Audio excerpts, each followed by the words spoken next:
Hello, and welcome to Natural Havoc. Yes, you're probably hearing my voice and going, wait, that's Onion, because I am a little bit ill. I've been on ill all week, but I love D&D and I didn't want to cancel today, so we're going to play anyway. But please bear with me and my ropey ass voice and accents that I do today, because even if I tried to do someone like Grognak, it probably wouldn't sound as authentic as maybe one would remember.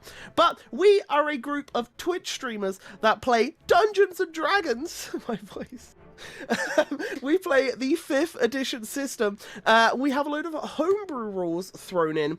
Most of us are experts at D&D now. We are the elite. And we're going to prove that to you tonight with all of the amazing rolls and skill checks and spells and, yeah, all that good stuff. But we're going to make plenty of mistakes as well, so come along for the ride. We are going to go around the room and introduce who we are and what character we're playing. So, Tech Wizard, take it away!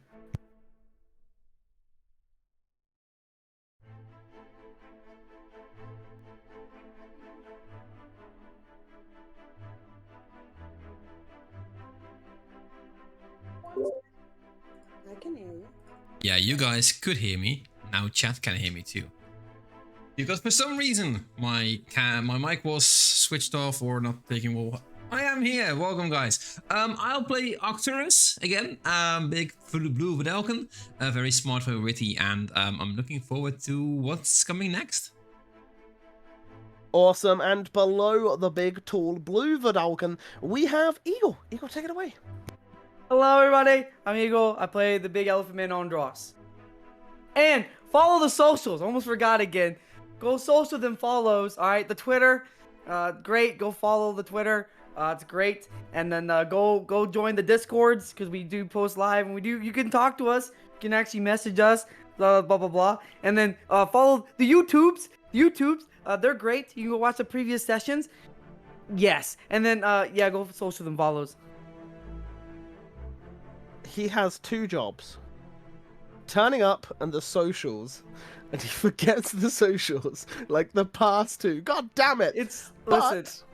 It's not here, right? I'm just doing my but best. the other person to do with the socials never forgets. So take it away, Smitty.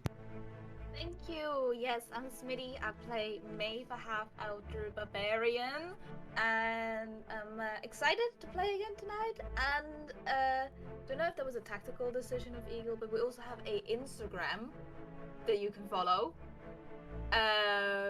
Yeah. So if you want to get a notification when we're live on Instagram, because for some reason you feel hip and cool and you're just trying to use Instagram, you can do that too, because we post on there that we go live. Yay. Hip and cool. I should get myself one of those. Anyway, on the other side of the screen, we have Mr. YouTubes. Take it away. Yeah, sometimes I post on time for YouTube. But other than that, I am Agent Zeb. I play Erhard Weidestuff. I'm a human sorcerer, wild magic sorcerer. Anyway, it doesn't matter. I do random stuff. Erhard does the random stuff, so we perfect fit. Fantastic. And above Zeb, we have Lan, who does the recaps and a load of lore building for me as well. So, Lan, take it away. Hello. My name is Lan. I play Shion, the half-elf. I was going to say bitch, but not really. The half-elf warlock. Looking forward to tonight, guys. I can't wait. It's super hot here, so I already got my inner Shion going. So yeah, let's go. Yeah, it's like almost Quirinesian weather. It's getting ridiculous. It's getting hotter and hotter. And finally, I am Onion Matt. I do the DM stuff. I'm the grass, the trees, all that jazz. And I've got I'm ill. So yeah, that's me today. So yeah, why don't we jump straight on in to the recap for this week? When I click on it, there we go, that'll do. So, last week's session began with the party getting teleported by Eliash inside a barn on the outskirts of Sardonis, along with the captured Lena and Kingsley Taff. Safe there for a while, Eliash told the party that she had teleported them, that she would teleport ahead to Arkenvale to deal with the prisoners as soon as possible, and that the party should follow suit however they can. Once in Arkenvale, she will make sure that the council is completely aware of everything going on and is waiting for their arrival. A few days of uneventful travel has ensued for the party until they arrived at the barn near Erentol, where they had stayed before.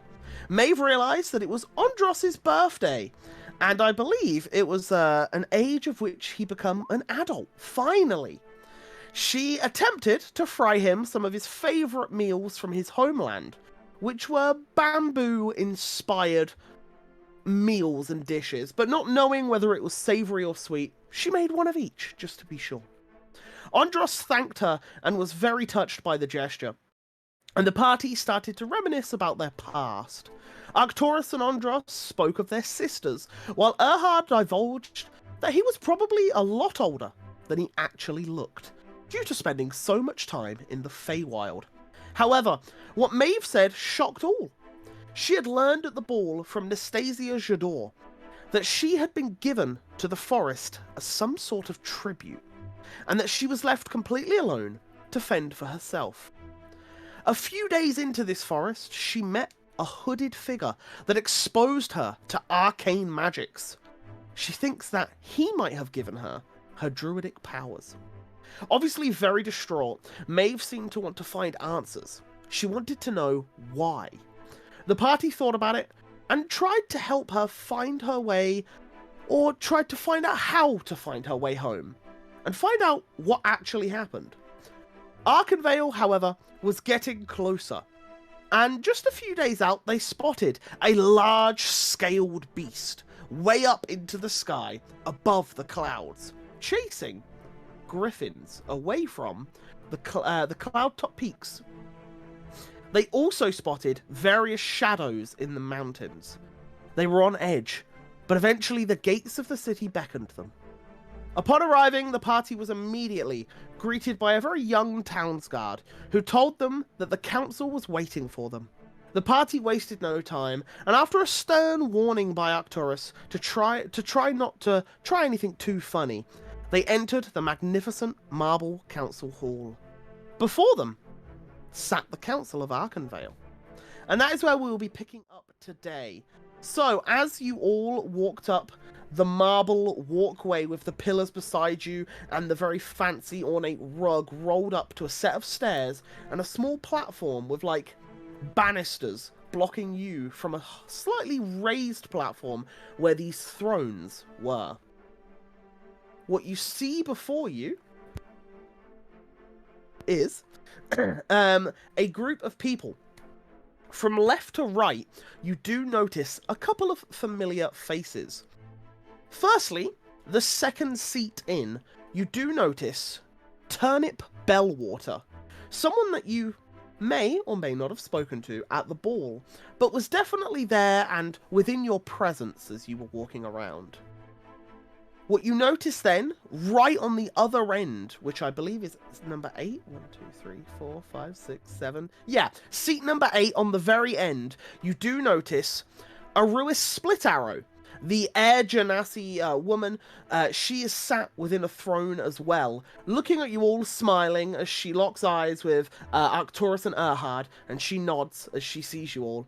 And 2 seats down from her, more towards the center, you see Jagod D, the half-orc man with the suit and the spectacles, who again, Arcturus and Erhard, you had previously spoken with as well, and he smiles and nods at you. And as you see all of these people, you notice that there are 8 thrones. Each of the thrones are very similar in a marble-like sculpture. However, above their head, where the peak of the throne goes, you can see carved into it various symbols. From left to right, you notice on the very far left a symbol of a hammer and a chisel crossed, carved into like the headrest. Next to her, in Turnip's seat, you see the symbol of a coin carved into the throne.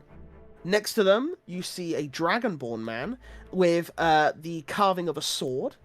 Next to that person, you see a gnomish fellow with the carving of a wand.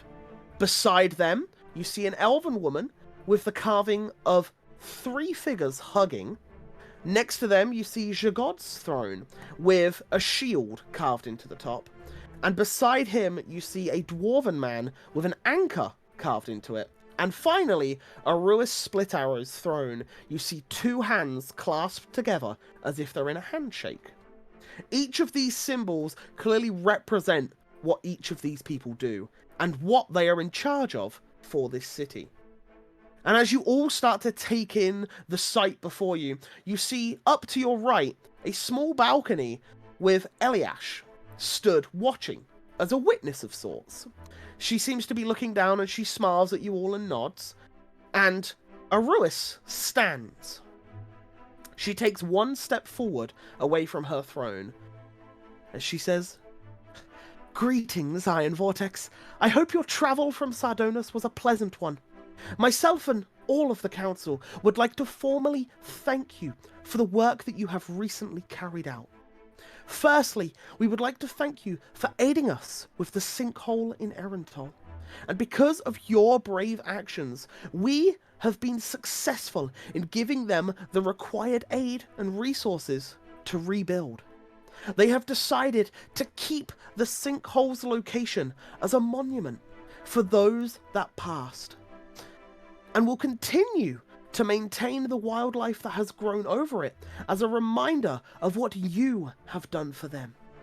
Over the next few weeks, we aim to rebuild what was lost and continue to supply them aid until they are fully recovered. We thank you." And she takes a step back and she sits down and smiles towards you all, and you can see this look of joy in her face. As Jagod stands, he smiles and steps forward. "We would like also to thank you for dealing with a threat that this city has been struggling with for some time. The Crooked Clasp. We have been dealing and hunting those traitors into this capital for months now, and without your aid, we would never have found their lairs.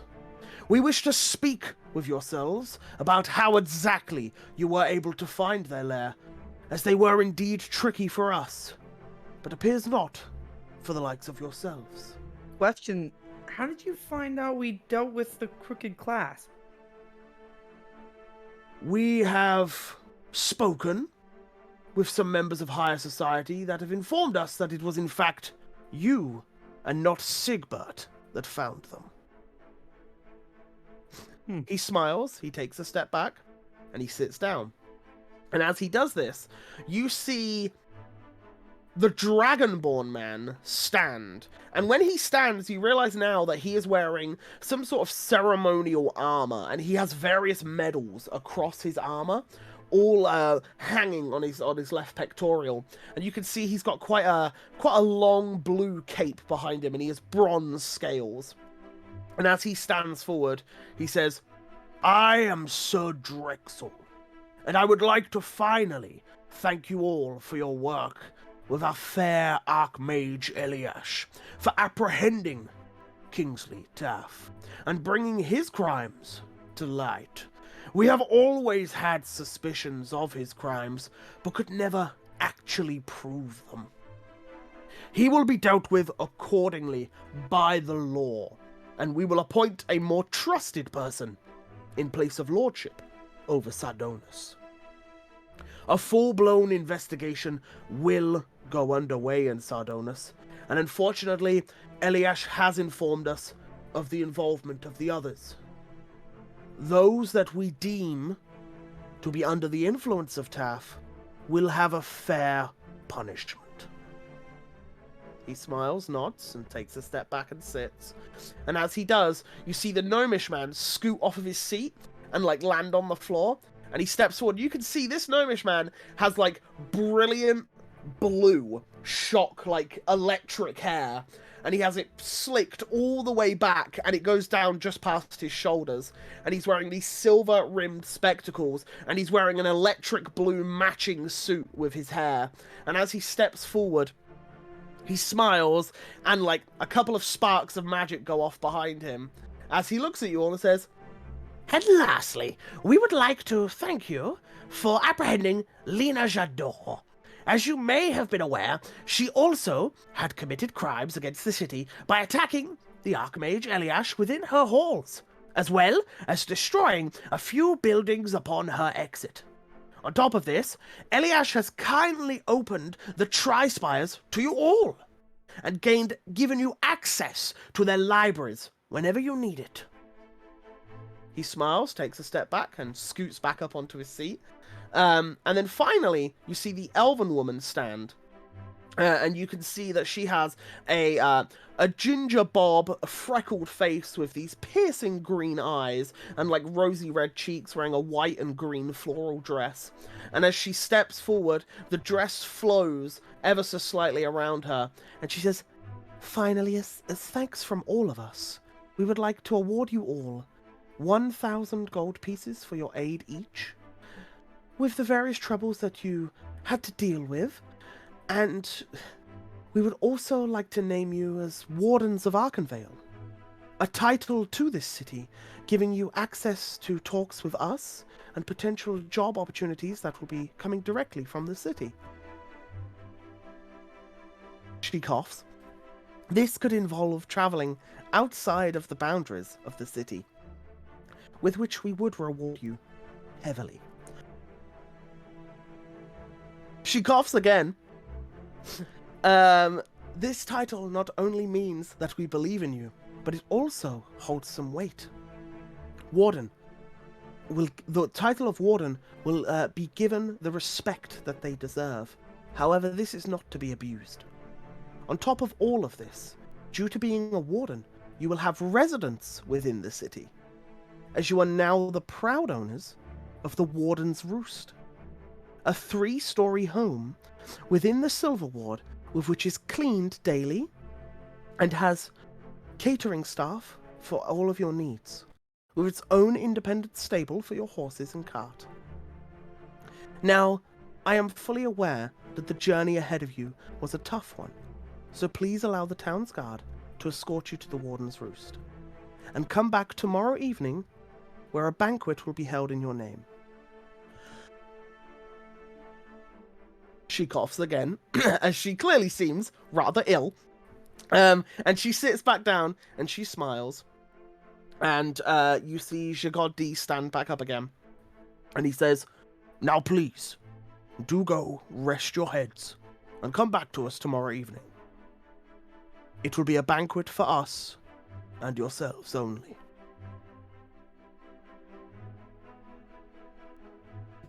Do you have anything to say?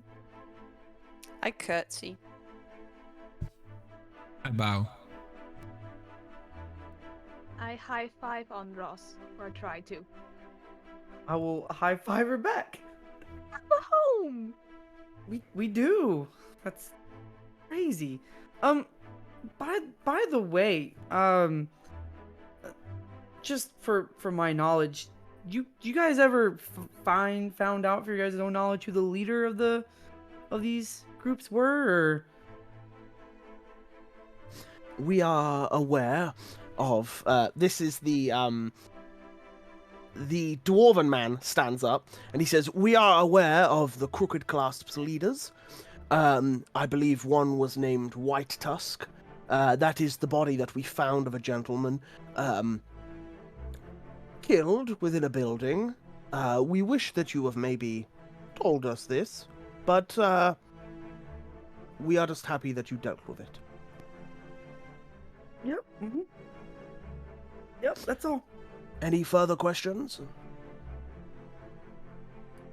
Not for now. I just also take a deep bow and swirl my hat, and then I realize I'm bald and I just put it quickly back on. Yeah, you definitely, from the 3 that know you, which is Turnip, Jagod, and Aruas, they all, they take a glance as your very shiny head is shown. It's very generous of you to offer this to us. Aruas. We are very grateful. Aruas looks to you and says, "Well, you just have achieved so many things for us, and we felt that we needed to reward that. It means that you will no longer have to stay in taverns. It means that you will not have to fork out for food and shelter every time you're within the city.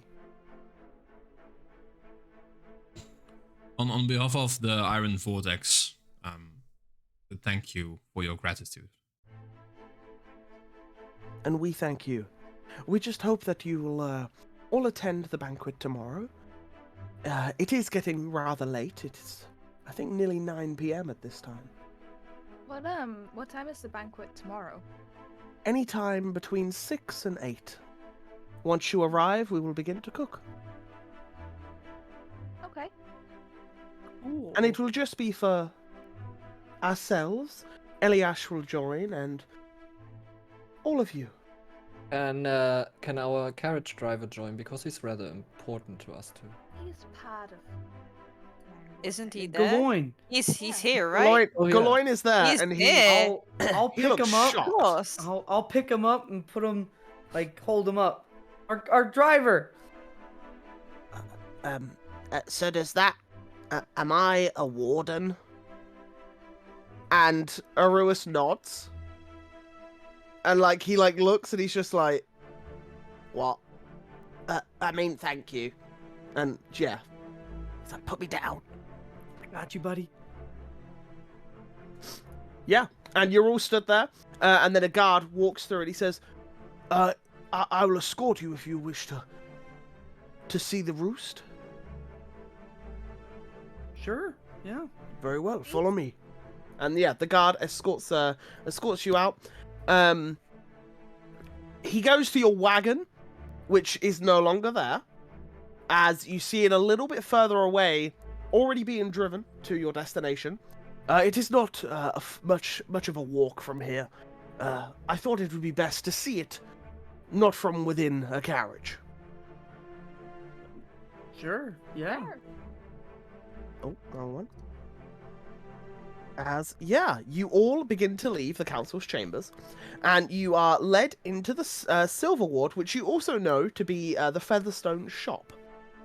It's also within the Silver Ward, and as you are dragged towards it, not far from the council chambers itself, you see a 3-story townhouse. It isn't particularly wide, but it is 3 stories high, and you can see at the back it has a walled-off compound with a large double gate where you can see the cart going within.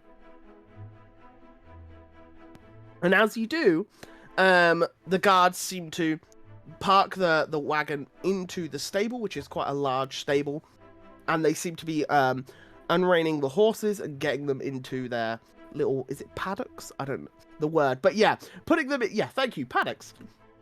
Putting them away, making sure that they're all good, and then the guards start coming out, and you see this house, and before you, is this 3-story townhouse. The first floor, you can see is made entirely of stone, and then floors 2 and 3 is made of, like, wood and, like, plaster, from what you can see, and it is painted a cream and brown color from the 2nd story up, with a dark blue tiled roof. And as you start coming towards it, you can see out the front there are some flower beds and a little bit of grassland around it. As you walk on in,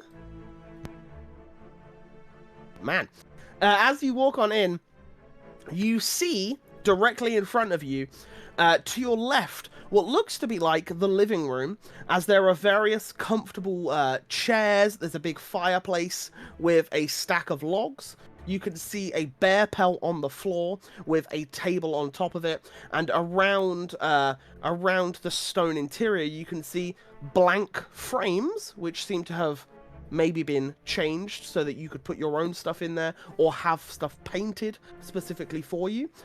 You can also see to the left-hand side of this big open chamber, you can see what looks to be like 3 bookcases, 2 against one wall, a chair in the corner, and then another, which seems to be like a reading corner of some sorts.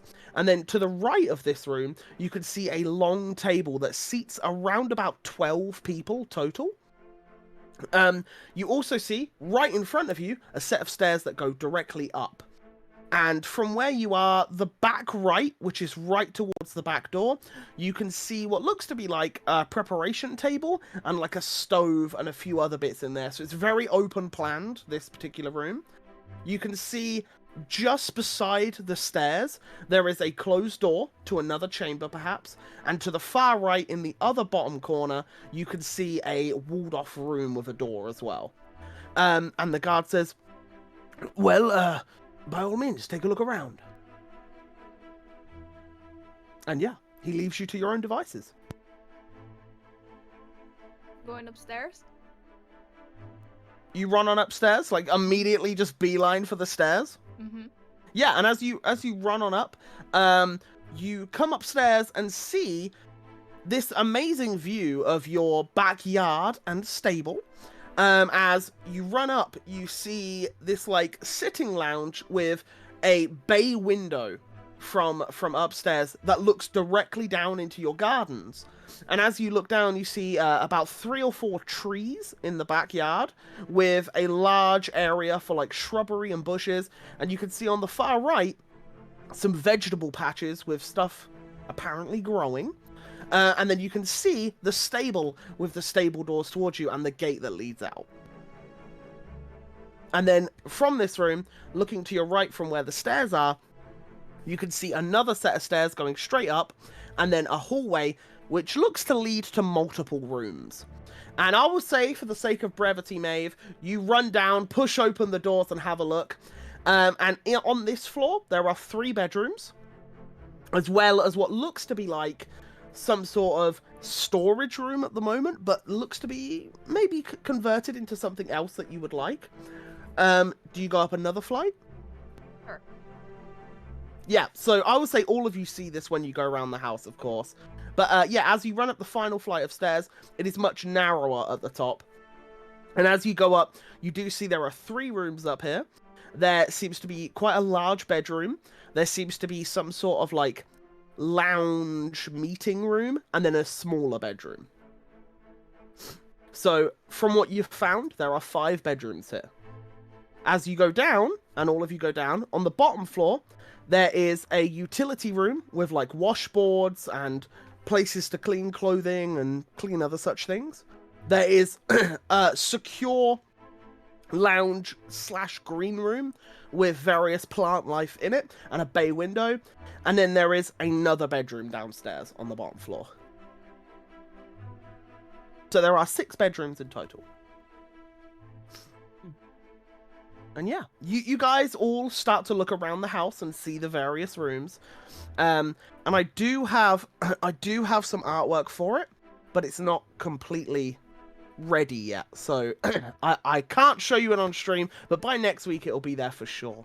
And there's also a basement, which is only accessible from outside, as these 2 like wine cellar doors open.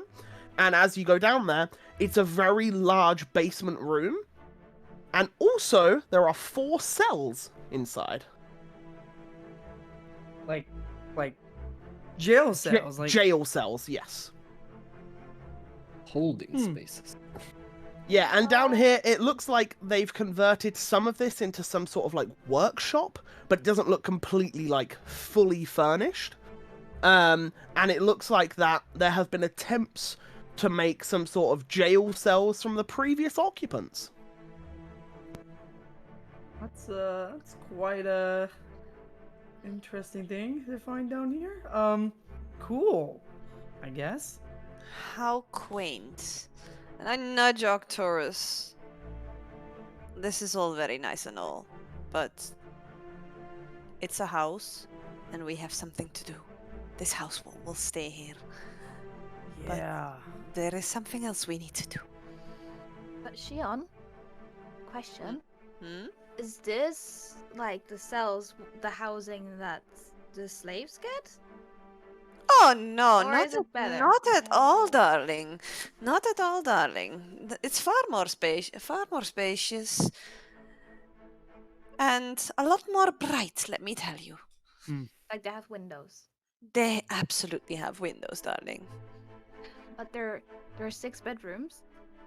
which means that all of us can sleep here. Because I was afraid that Okay. maybe Galoin wouldn't. We'll make room for Galoin. He's But there are 6 bedrooms, so we He's don't a need to. wa- we're We good. have 6. He's a warden too. Yes, He is a it's warden. amazing. Yeah. See, I don't know how much that title's gonna. I'm not a fan of it yet. Do we I not don't need know to what it means. share? Do we not need to share this with other wardens that have? Wait, there's I mean- multiple than just us. Like, I bet there's more. I don't know. They might be out of town, and then you know what? You're just taking a bubble bath, and then some random gnome walks in. That's just weird. Right. Isn't there just I just one think bed we per should. room? I would assume it's just for us. Yeah. I Like would it's assume called just the for us. Warden's Roost. Like Yeah. It's just- Also, I would say like I don't think they should just call us like, oh, it's the Wardens. You know what I mean? Like the title's like it doesn't stick well. I think our name is just fine, right? The Iron Vortex, yes. Yeah. of course. We're But the it Iron will, I don't it wanna will go give around us and then If, be actually- like- if you can use it for leverage, then you should 100% do it. Why would What I need is a ward- leverage? Like A what warden? kind of yeah. we It's hold like you know like I don't know how to explain this. a special position of service. Yeah, it's Mr. Ondros, it's very easy to explain. You kill someone in the city and you present yourself as the Iron Vortex, you get to chill. You present yourself as a warden, they might look the other way. I don't think that would be how that works, especially if it's just. I don't know how I got away with the murder already. I don't want to push it with the murder That's thing no more. exactly how. I don't even think. Do they even know that I murdered the 2 guards back there in the other place? I think Well, they don't care. you sort of ruined your own by asking about it. You sort Well, of. No, I asked them about how they know about the crooked clasp and how they know we dealt with them because I didn't think that was so obvious. But apparently they knew, and then they apparently knew who the damn leader was, and apparently they already knew I dealt with them. I mean, well, they knew we dealt with them at least. That was a little, I thought maybe me asking them who the leader was, and I'm like, oh, they definitely probably didn't deal with him, but no, they apparently knew. Makes me Just wonder. wait. Do you think some of their their whoever the hell their intelligence people are, maybe they're a part of that one group that we're getting the stuff from, like the orb? The requisition. I mean, possible, right? I mean, how do they just know we dealt with them off of like nothing? Well, they definitely have their informants as well. Speaking Well, of which, people we should follow go us. there. Wait, how many classes did we collect? I forgot. 15? A lot, Who I did think. we were supposed to give it? Was it Sickbird? Yeah, but we can't. There was a no. dude that Sigmund No, the knew. requisition guy. Yeah. Wasn't him Kingston. Kingston, Kingston? The boss. the boss? Yeah. You're speaking of Um, Kingston Bernardo, that's the one we Bernardo. need to go to. Yes. Oh, Yes. We're gonna go to him right now. Yes. I'm gonna just quickly look through the wagon and make sure we get all the clasps. I'm just grabbing my stuff. Are we? Wait. So we're gonna go talk to him, right? I already sent the pigeon thing or the little paper thing, so he knows we're in town, right? So I mean, are we really like in the rush to get this thing just yet? I mean, what if people see us with that thing all of a sudden in the city? Or Who knows how big it is? Right, but I'm just saying. Plop if it in people- Arcturus's necklace, no problem. wouldn't I know how big it is because I've seen a drawing of it? Yeah, you would know it'd probably fit in your hand, but it'd fill your hand, like Okay. holding it like that. I tell everyone that it's a Right. big stone, like that. We have packs enough. Right. Yeah. We are on a tight schedule, not just because of the requisition, darling. What do you Well, I mean, know. Shion? Like what I mean is if we are walking around with an orb, right? And people start seeing us in the city with it. Wouldn't We that- might wouldn't- try. Wouldn't some people question why we have that thing to begin with? All of a sudden? Have you Unless- not heard of packs? Just plop it in someone's pack. No one will see it. And don't pull it out inside of a tavern, for instance. Besides, I do not think, Who would with do all that? with all due I wonder. respect, darling, I do not think you will be the one carrying it. I don't want to carry your crazy magical item thing. I really Exactly. Then why I'm- worry about it, darling? because we're now grouped as a group. We are a group, not a But what was not a before, not a Shion or group? an Arcturus. No, before then we had some wiggle room there because we weren't known as a group yet. But now we are known as a group. We I'm are known leaving. as a single thing, a name. Andros, I adore you, but listen, I have not just spent the last, 2-3 weeks going through absolute bullshit to get this orb for you to tell me, oh no, maybe we shouldn't No. get it. We're We gonna go get we this need orb. it. We need it. Yes. I'm saying why are we doing it while we're still in like Because staying there's in a the time city? limit. I'm sick of the bullshit, and We're I'm still walking staying here a out. whole other day because we're going to the whole thing tomorrow, aren't we? The whole sit down dinner. That's a whole other day we're spending in the city, no matter what. We're in the city right now. That's, Is there anything that's you the want to do point. that we can't do it today? I got nothing to do, but my point is this, right? For any reason at all, if someone sees us with an orb that obviously is like known for something, right? Are people not going to question it? If y'all have a Andros, way for us to keep this hidden, that's totally fine. I am down with it. But that's all. That's like I'm just saying. We're pretty much told to go get the orb back for Featherstone anyway. Why shouldn't the Iron Vortex carry it? And why would we even carry it on open display? We're Why not isn't bringing in it someone's back bag? to Featherstone. No, but we're still told to bring it, so we still have all the right to have it in our possession. Don't think that's the best reason. You know what? Let's just go get the orb. You know what? I'm with it. Let's go. Thank you. Let's go get it. I'm about halfway towards the Ruby's Rest right now. I'm just saying. I don't think you'd be quite halfway, but you'd definitely be on the way, yes. But yeah, as you have left already, you just see the door slightly ajar as all of you look around and Shion is just gone. Anyone that pokes their head out, can see Shion a couple of minutes down the road just storming off in the direction of the Canopy Ward.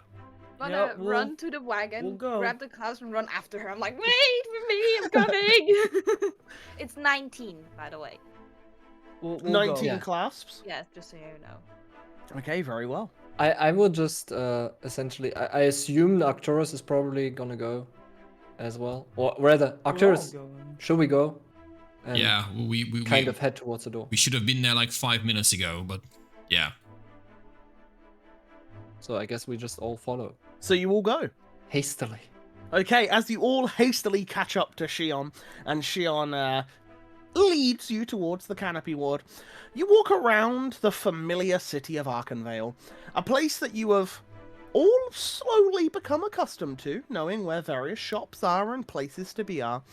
And eventually, after about, I'd say 20-25 minute walk, you eventually arrive at the Canopy Ward. And as you do, you follow the routes you knew before. You see the dodgy street thugs looking at you from a corner. You see a group of gnomes all looking in your direction and giggling and then going back to their conversations. And then eventually, you see the corner of where the Ruby's Rest is. And as you arrive, you see the rickety old doors on the front, and you push through them.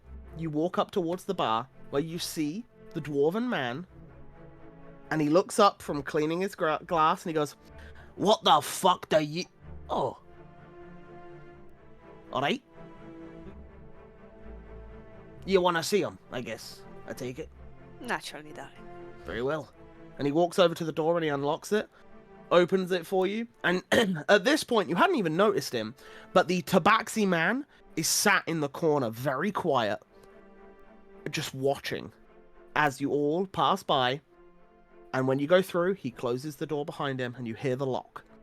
As you start to descend the concrete steps of the spiraling tunnel down to the underground tavern, you eventually arrive within. And as you open the double doors, you hear not as much music blaring, and not as many people here, but still, people having a good time. You don't recognize any particular people that you see. For example, Andros, you don't recognize. Ashenhowl is not here. The Minotaur is not here. It's very bare bones.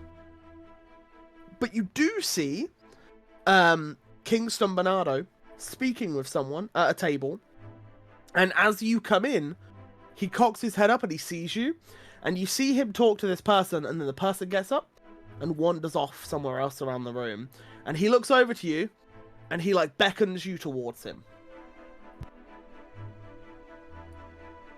And we go towards We him. go. Yeah.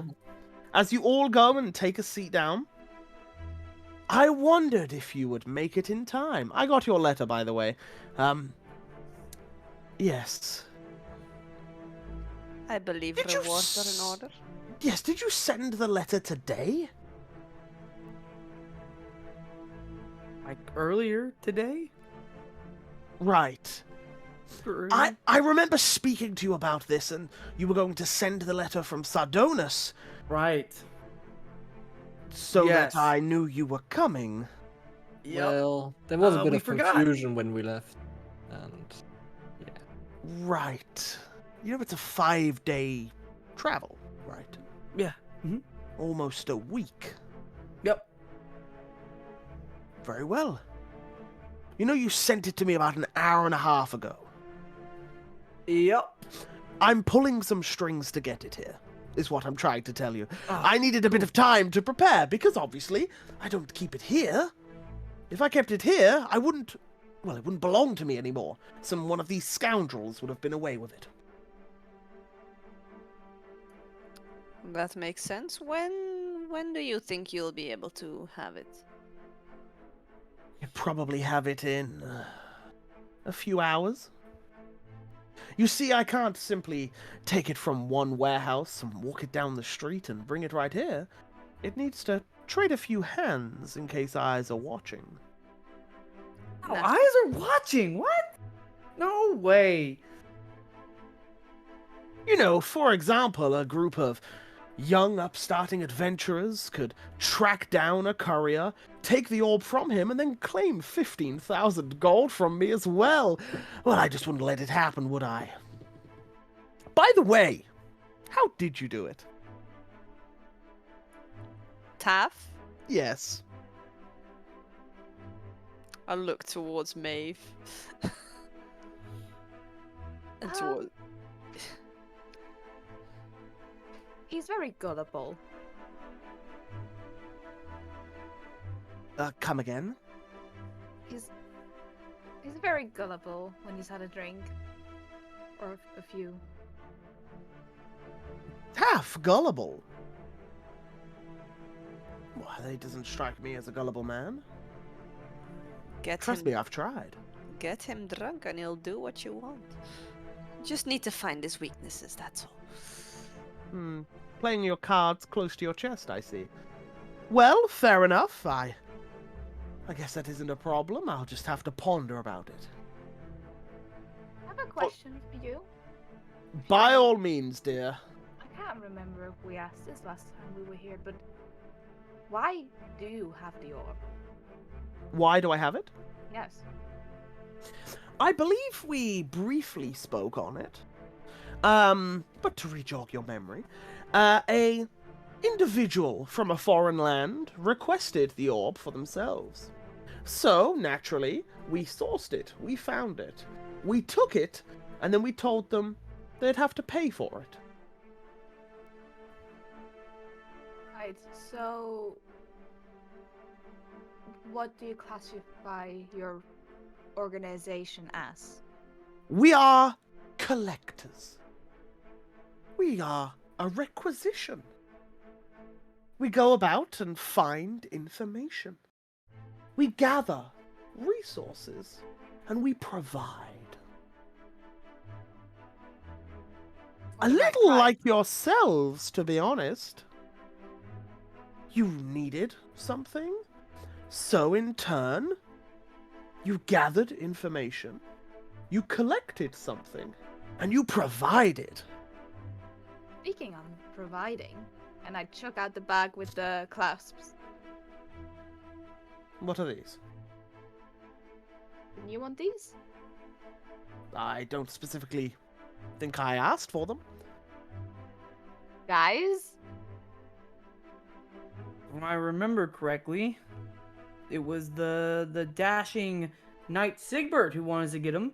Then why because didn't you say so when I asked we earlier? said it. We said it. We said you it didn't. back at the You home. just offended me. Are you trying to say that I resembled that oaf? No, not at all. No, Sigbert wanted to get him because I guess he was gonna pay us to how many we got or whatnot, so he can make himself sound better to the council or whatnot. Suppose that is no longer needed. No, not at all. From what I hear, his name is being pulled from the voice of Arkenvale. Good riddance. Well, would you still like them? Sure, I'll take them if you're giving me them. But do we want to keep them? There's no use for us for We them can now. make like a nice necklace out of them or something. I spare don't know, metal. like melt it into a new doorknob. Give it, Great. A dawn. I don't Very know. well. Look, I'll do you a favor. And he takes them, and he says, sure. And he puts 5 platinum down and slides it across the table. There you go. Okay, one For your platinum each. troubles. Nice. Thanks. Very well. Well, would you like to return, or are you staying? It's entirely up to you. Or do you have more questions? Because, once again, I gather information and provide. The prize. Maybe Of we can course. just stay here for a couple of drinks. By all means. Enjoy yourselves. Maybe take a night with a Lady of Silk or Casanova or two. That It seems reminds rather me. empty tonight, speaking of. Yeah, where's Ashenhal and the other guy? Can't Well, remember his name at the moment. As you can imagine, we collect information and provide for more than just yourselves. We have others to attend to. But if you remember the last time we spoke, I said that there were a few within our midst that I didn't quite trust. Mhm. Turns out that I really shouldn't have trusted some. So there's a bit of a manhunt. Okay. Ashenhal is not a member of that, right? She's Of all cour- good, and the other dude's good too? Ashenhowl is Ashenhowl is one of those that I trust. Ashenhowl is in fact hunting. Being Oh. what you know she is to be, Yeah. she's rather good at that sort of thing. She's quite a badass. I'll give her She that. definitely collects information. Yeah. Very nice. Okay. Cool. Mr. So- Bernardo, question. I've worked with you guys a little bit. I got to, let's just say after, everything's over and, maybe I'm intrigued to, I don't know, come back and maybe work with you guys on a more long-term basis, way later down the line. You wouldn't be opposed to that, right? If you have a talent or a skill that I desire for something, then by all means, I'm sure many of you could fill many roles. Okay. Not a no, not a yes. I'll take it. Take it. I'm saying that if the job is right, then by all means. You've proved yourselves. You're rather talented. And you've made it easier for me to claim some more dominion. So I thank you. You may notice, like you said, it's a little quieter. That's because some of them are setting up in the new digs. Now the crooked clasp are out the way. We just move in. Well, and I assume Taff's out of the way too. Well, yes, I am glad that he's gone. He has been a pain, a thorn in my side for some while. Are you supplanting him with one of your own men? That would be the dream. Unfortunately, it's a little hard.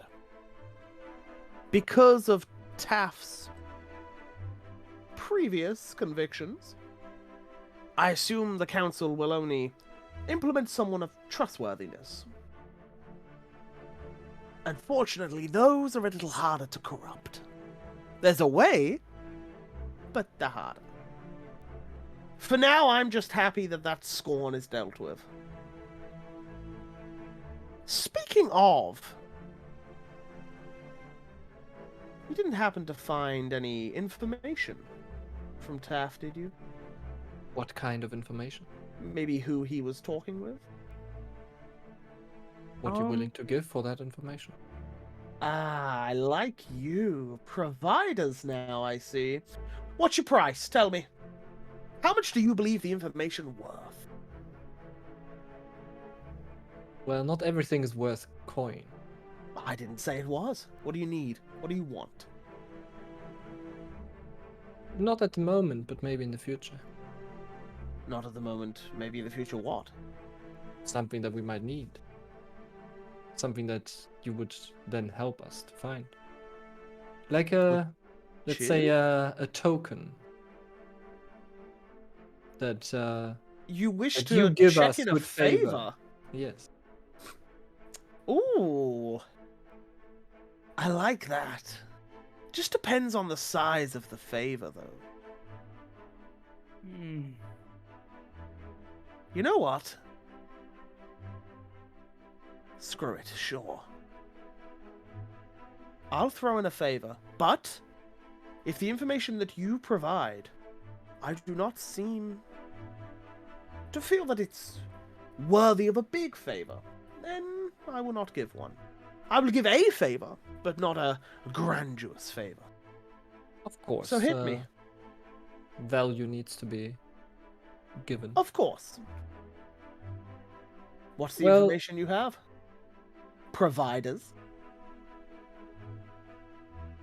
I don't think it's something that's easily given. We probably need to also discuss within ourselves what we're willing to. Ah, you wish to know how much you need to hold back.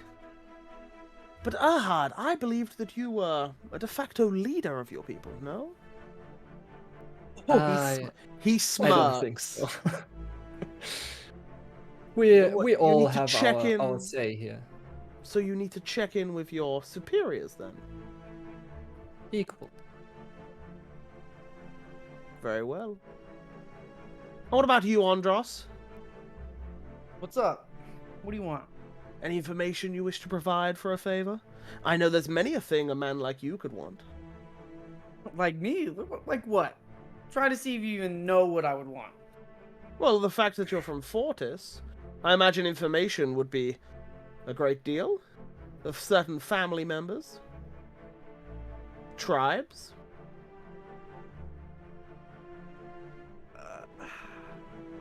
See, Yeah? the cogs are turning. And Shion, what of you? Quirin is such a faraway place, and many messengers dare not travel there. Surely there's something you wish to find out about. A woman of your stature must want to know how her family name is doing, no? I have no worries about my family name. Of You course. should. He smirked. I should. Alright, you have my attention. And the pair of you, you two are the hardest to pin. Like I said, I collect information. But you two, and she points at Arcturus and Maeve, very little comes from digging. Of a Dolken, they call you. Interesting. I've heard information of another. That would be unlikely. Oh, it would. But you, Maeve, you're the one that really intrigues me. Because no matter where I ask or what I do, I find nothing. Inside. Yeah, roll an insight check.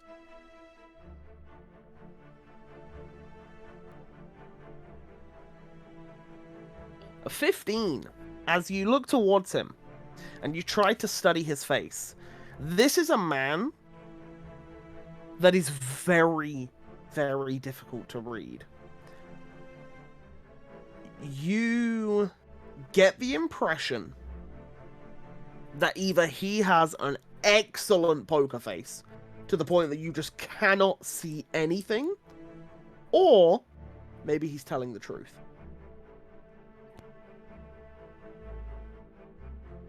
Well,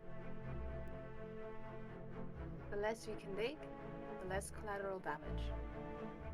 Exactly. That's what intrigues me the most about you.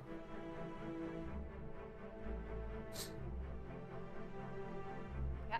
Family names, tribes, and circus troops I can get information from. But those that are a little more distant, they're the really hard ones to find an Achilles heel.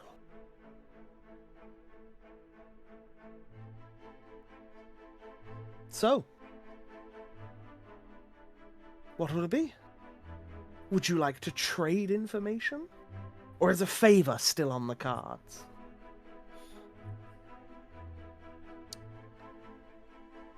Remember, it's been nearly 2 weeks. Imagine what I could find out in that time. Well, Erhard, you suggested it.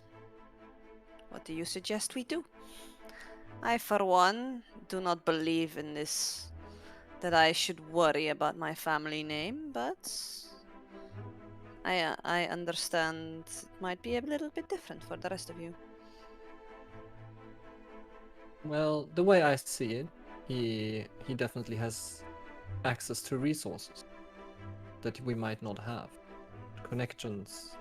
He's been able to gather information while we were busy. But in the end, it's not my information to give. So I still believe it's up to us to discuss this in private first.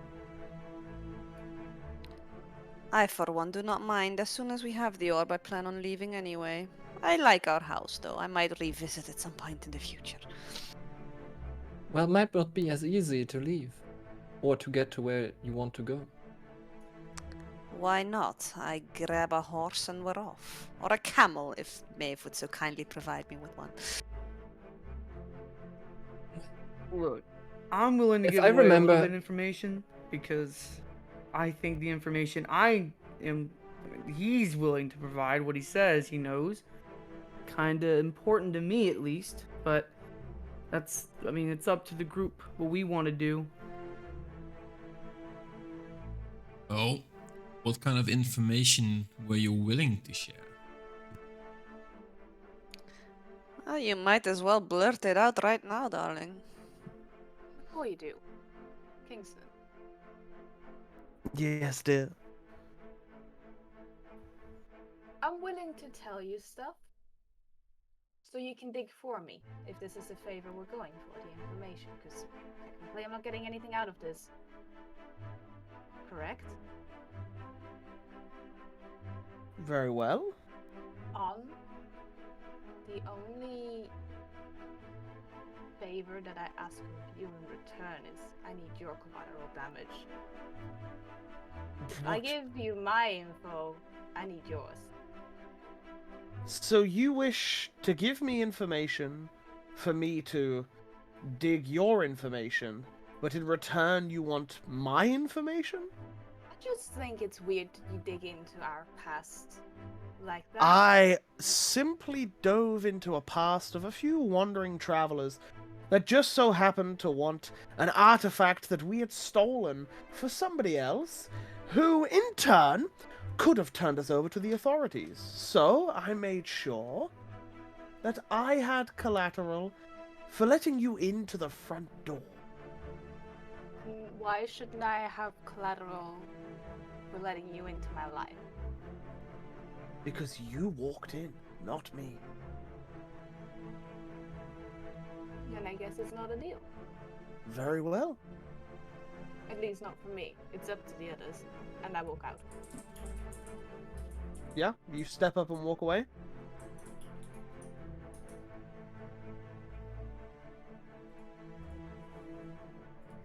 I'm willing to part with a little bit of information, but whatever you tell me, I want to hear it with my own ears. How so? Me and you one-on-one. You tell Very me well. what Private, you know. by all means. Oh, darling, you want to exclude us again? How was it? We were the Iron Vortex only, what is it, a half an hour ago? And now it's like, oh, you, me, that booth there, and I get information that, and you should not hear.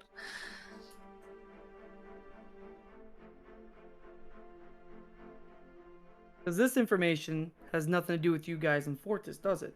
This is an Andros issue. But you are selling our information. Information that we all found out equally, and any of And, us can just give and away. therefore, the return should be for all of us. I mean, equally. you can get your own information as well out of him, but I mean, I'm just saying whatever he tells me about me, I'm hearing on my own terms. I think what Not what I Shion is give him. saying, we've been traveling together and we've had talks now that we are all kind of sticking together. We are helping each other out and we're gonna have each other's back. So we are willing to go with you, as we've said Fortis. before. I'm gonna be honest with you. I can see you, and I can see Maeve. I can see Arcturus, and I can see all y'all. But the likelihood of all of you, just dipping to a whole different continent for a war that none of you guys are even known of or a part of is very unlikely. And that is, again, just my output is, I don't want you guys getting involved in a whole war that doesn't involve anybody of your family or whatnot. It's my family, my home. But you are our friend. And for me personally, I value friends more than other things. And in the end, you've also stuck your neck out for all of us throughout these past days and weeks. And you didn't have to come help us, or for that matter, Arcturus and Shion, to get where we are now. So why shouldn't we help you?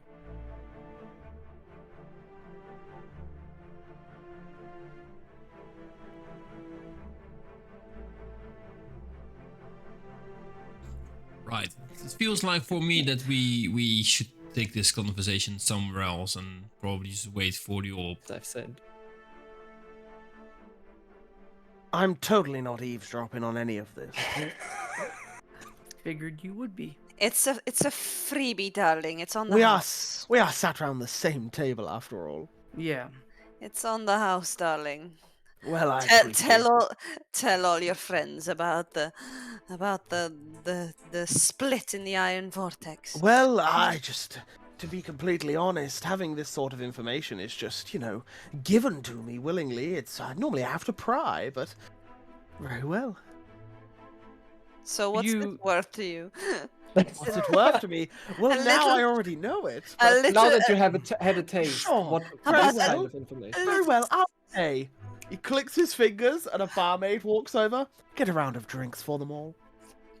You shouldn't have. Thank you. Well, it's the least I could do to find out that the orb is specifically for Shion and Arcturus.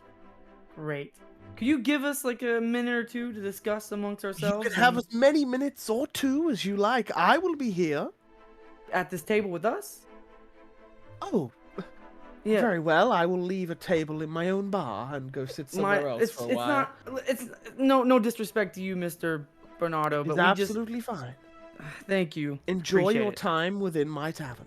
Yep, And thank he you. steps I up. love your tavern. He nods and he walks off and he goes and sits with some people. During this time, Maeve, are you leaving the bar or are you just leaving the table? Leaving the bar? Yeah, I've gone upstairs. Okay, you go upstairs and the door's locked. You give it a little knock and eventually it opens up and yeah, you can walk out. Are you heading anywhere specifically? Or are you just waiting outside?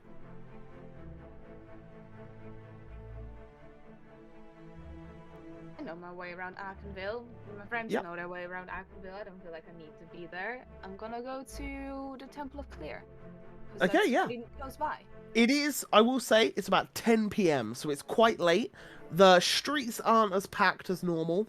The Canopy Ward is a little seedy, so there are like some thuggish looking people that like look towards your direction, and then they see like the tribal painting and the horns, and they're a little bit like that. They give you like a little bit of a wider berth because you're not as innocent looking as you once were, because you got a bit tougher. You're a bit stronger and stuff on your ventures, and yeah, they leave you to it, and you head towards Kalir. But while you are on the way there, because it will take you a little while to get there, the rest of you sat round this table with Kingston now left. Your drinks are provided to you. Yeah.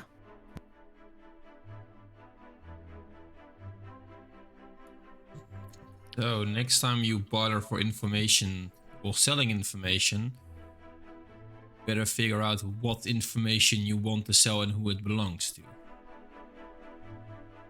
Exactly. Yeah. That's a good point. Listen, at the end of the day, we give some, we give nothing. I mean, we already gave that off, which is alright, cool. Freebie, I guess. But the rest of this, we really not need to be giving too much. And if we are gonna give anything, it needs to be like a group, like, yeah, this is good, we can give that, and then we end it there. But if we don't want to give anything at this point, it doesn't matter. The information is information. I can probably find out what he knows from whoever else around in Arkenvale, or even from the council themselves. So it's not like I'm missing anything, or he could be, for all I know, bluffing, and he knows things I already know. Of course he's bluffing. What could he have possibly found out in 2 weeks' time? You live so many weeks from here. Same for me. Of course he could have used some kind of magic trick, sending scrolls, whatever. But who would give him such information? I mean, Well, from my side, It I'm would not gonna imply lie. it would imply he would have a worldwide network of spies. Do you think he's really that much? I mean, Henry Weston's able to talk to people in forts just fine. It wouldn't surprise me another guy was able to do it. Listen, my tribe's very prideful and very set in the ways of our people, and no one else comes first but our people. But if he somehow has any information about, maybe he's not even from the tribes, maybe it's from the people with the Sharborn in general, or that group. I mean, if he has any information about any of my people hurt, maybe captured anything, I would like to know. But I'm not entirely going to just give up information for it if it's potentially information we don't want to get rid of. He could suck. It could literally be sucked straight from his thumb. Anything he tells you might be bullshit. If you consider that, you would sell off your valuable information. How would you know he's lying? He could say, oh yeah, your tribe's doing great. They're bathing in ass's milk every morning. And it would be a lie. How would you know? He could literally tell you everything. Anything. Just don't put so much. I mean, I wouldn't believe everything he says. Just yet. Banana is a useful man. Not very trustworthy. Exactly.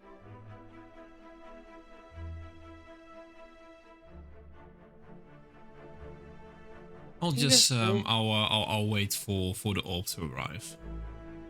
We'll keep our cards in our hand. you wanna wait here for the orb to arrive? Oh yes, we want to get our hands on it as soon as possible. Plus, they have nice drinks. It might take all night. Been a few hours, it's not that bad, right? Only thing I want to do at some point, which we can do this tomorrow. I'm not worried about tonight. Tonight I just want to get the orb and sleep. But I do want to go to that library and see if they have any information about the scarab, and see if maybe there's something more about it that we don't know about that, and how they got here, in all the way over here, and not still in Fortis. That's what I'm worried about. Of course. I mean, we are here now. It's not like as soon as we have the orb, we have to leave immediately. We Well, can we're stick around here for a couple of days as soon as we have the orb. We're already staying for that dinner banquet thing Yes, tomorrow. exactly. I'm guessing. I'm gonna do it before that because that's later in the evening as I'm tracking, or I know. So I'm gonna go throughout the day and see if I can find some information out. I don't know. Yeah, but I'll go see what I can find out about that. But yeah, we are in agreement as a group. We're not gonna give anything away. We're gonna call them out on a bluff, and we're just gonna get our orb and get out. I wouldn't call him out necessarily. We're not gonna say anything about it. We're just gonna tell him no deal and get the orb and leave. Don't tell him anything. It's fine. He doesn't need to know. We just do our transaction and we're fine. Right. So, are you guys waiting for the orb to arrive, or are you beckoning him over to tell him no deal, or which one are you Waiting doing? for the Just orb. gonna wait. Yep. Mhm. I would say a couple of hours pass, and during this time, Maeve, you arrive at the Tower of Kalir within the beautiful garden, and as you get there, you see a single candle burning at the top of the tower, but it is very empty. Hello? Hello. It's open? Yeah, the door's open. Yep. And is anyone there? You don't see anyone inside. You do spot some animals.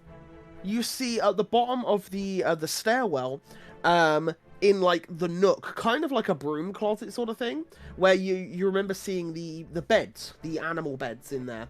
You do see a couple of dogs and a few stray cats, just all sleeping at the bottom of this tower, for some sort of shelter against rain, winds, and whatever. And it appears that someone has provided a mound of food for them to eat on, as well as water. There seems to be like a tap which is constantly dripping into a ceramic bowl, and it just appears to be flowing over time. And yeah, the animals are sleeping. And when you do walk in, like a couple of the animals look up at you, but then just lay back down to rest. Oh my god, this mic. Is there like an altar or something? When you go up the stairs at the top of the tower, there is the altar of the woman embracing I think it was the lamb. Yeah, I think it was holding the lamb at the top. So you know and that's where you could see the light flickering from the open top tower.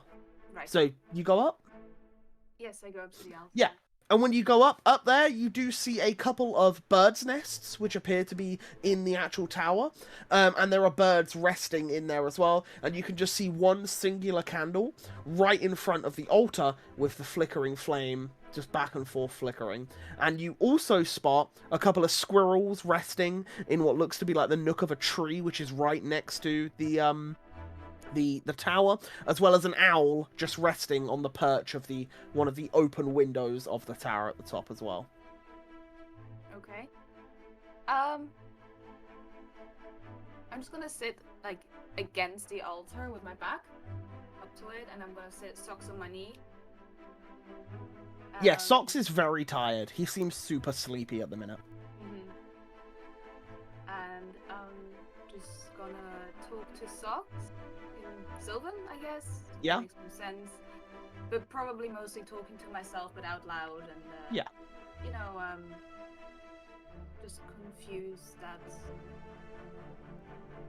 if someone like Bernardo can't find out information about me, then how the heck am I going to find out information? And I'm just that's kind of just talking to myself with Socks, and that's pretty much it. There are certain trigger words that Socks looks at you for when you say them, and it's if you say the word stop at any point, he's heard it a few times before when you've been like, hey, stop, and you'd be saying I just don't know, do I maybe stop searching for information or whatever? Maybe that comes out of your mouth, and as soon as you say the word stop, he looks at you because it's a word he recognizes. So that you definitely get the sense that you speaking in the Sylvan, he is understanding a few words. But he just doesn't seem to understand the full language at this point. But yeah, you sit there for some time, and the flickering candle doesn't go out at all. All the animals around seem rested, and you're not disturbing them. And Socks is drifting in and out of sleep, and then he hears a word, and he like perks up, and then he like sits back down again, and yeah. And I mean, I don't know how long has been. How long do you think you would have been sat there for? Like an hour? Yeah, fair. Okay. I think I would head back to the tavern, the Ruby's Rest. The Ruby's Rest. Okay, yeah. Yeah, and maybe you just wait upstairs. Like, yeah, and you start making your way. You can even wait outside of the doors just Yeah. to see. Maybe you popped your head in and the dwarf told you they haven't left yet or Yeah. something like that. Yeah, and yeah, we cut back to the rest of you, and 2 hours later, from your little conversation, you see Kingston Bernardo walk up to you, and he smiles. Would you be willing to tell me why you want the orb? And he's clearly directing this now at Shion and Arcturus. Why? Why would we tell you? I mean, Well, there were what's- 3 people that wanted it, right? You were one of them. Why? personal business. What would it cost me? I look at Arcturus. Some things are not for sale. Very well. Here. And he rolls the orb across the desk across the table towards you. And now that you see it, you see this red. It's like this sort of size, and within it is an amber yellow glow. And around the edge is all red, but you can see the amber yellow glow from within burning through it. And as it rolls across the desk, it seems to be giving off some light. And it's rolling towards the pair of you.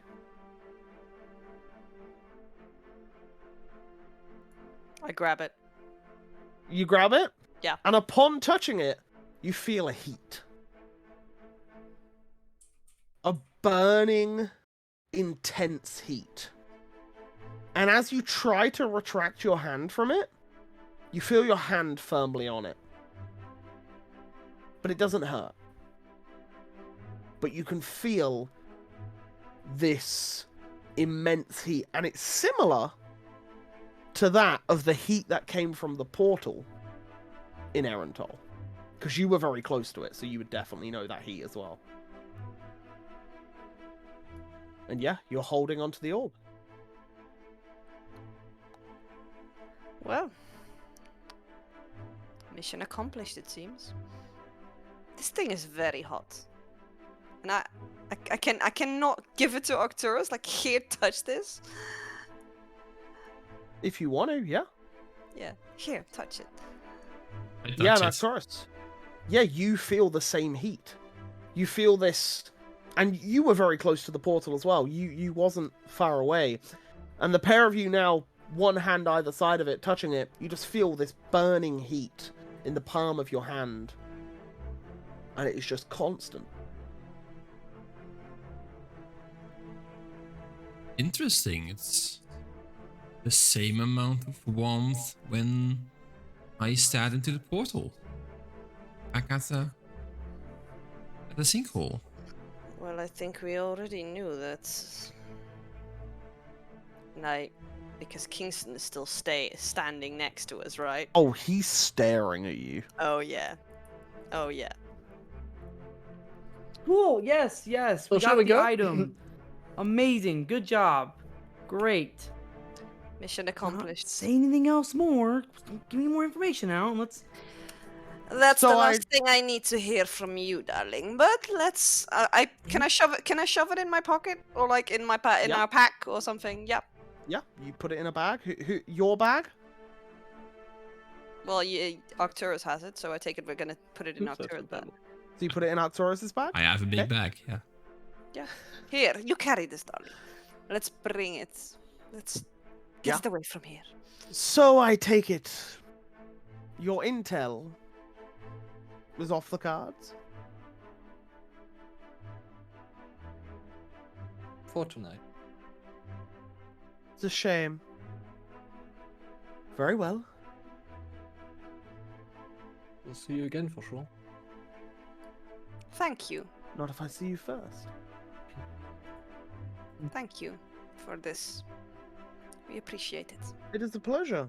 You outbid the other parties. So it is fair game.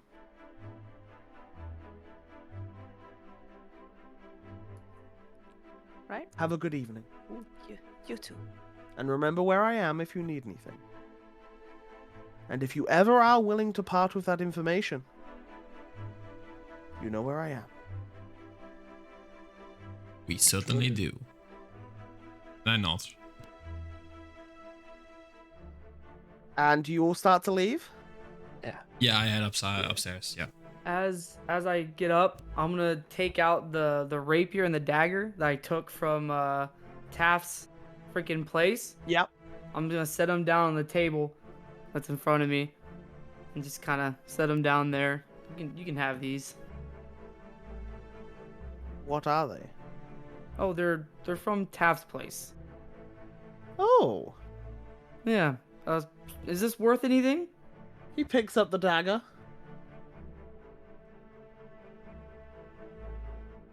It's quite nice, bit gaudy, but if it Worth belonged to anything? him, it's a trophy. Exactly. I mean, it might be worthwhile to you. Andros. And at this point, the rest of you have started walking away. You've worked with us now. Yeah, I have. You grant me with a gift. Exactly. Just so you know, the Quirinese are doing deals with the Imperium. Let's just say those that are captured by them are sailed across the seas as slaves. If any of your people have been caught, I'd check there first. Thank you for the information, Mr. Bernardo. Be sure to remember that. And if your friends do decide they wish to give up that information, it would truly help me to find out who Taff was dealing with. I can't betray the group like that. At least I'm not asking you to. I'm asking you to remind them that I I'll can keep it. find things out. Ashen Howl sends her regards. Tell her I still appreciate her for basically getting me out of there alive. I heard she carried you. I almost died. Pretty out there for a moment. Yes. I still owe her one. Winters uh, also says if you are back in town, come and buy him a drink. He'd love that. Who? Winters. Winters. Yeah, I do need to. I need to see him definitely. I'll have to, and I'll pull out the sword I made, the white tusk sword, and I kind of just show it off to him real quick. Oh, very nice. You're Yeah. a trophy man yourself. I am indeed a trophy man. It's my pride and joy now. The sword is. We'll look after it. I will. And I'm sure it'll look after you. It already has. And maybe the next time you're fighting your next white tusk, you'll be still standing after it. Very hopeful. You're a good man, Andros. Thank you.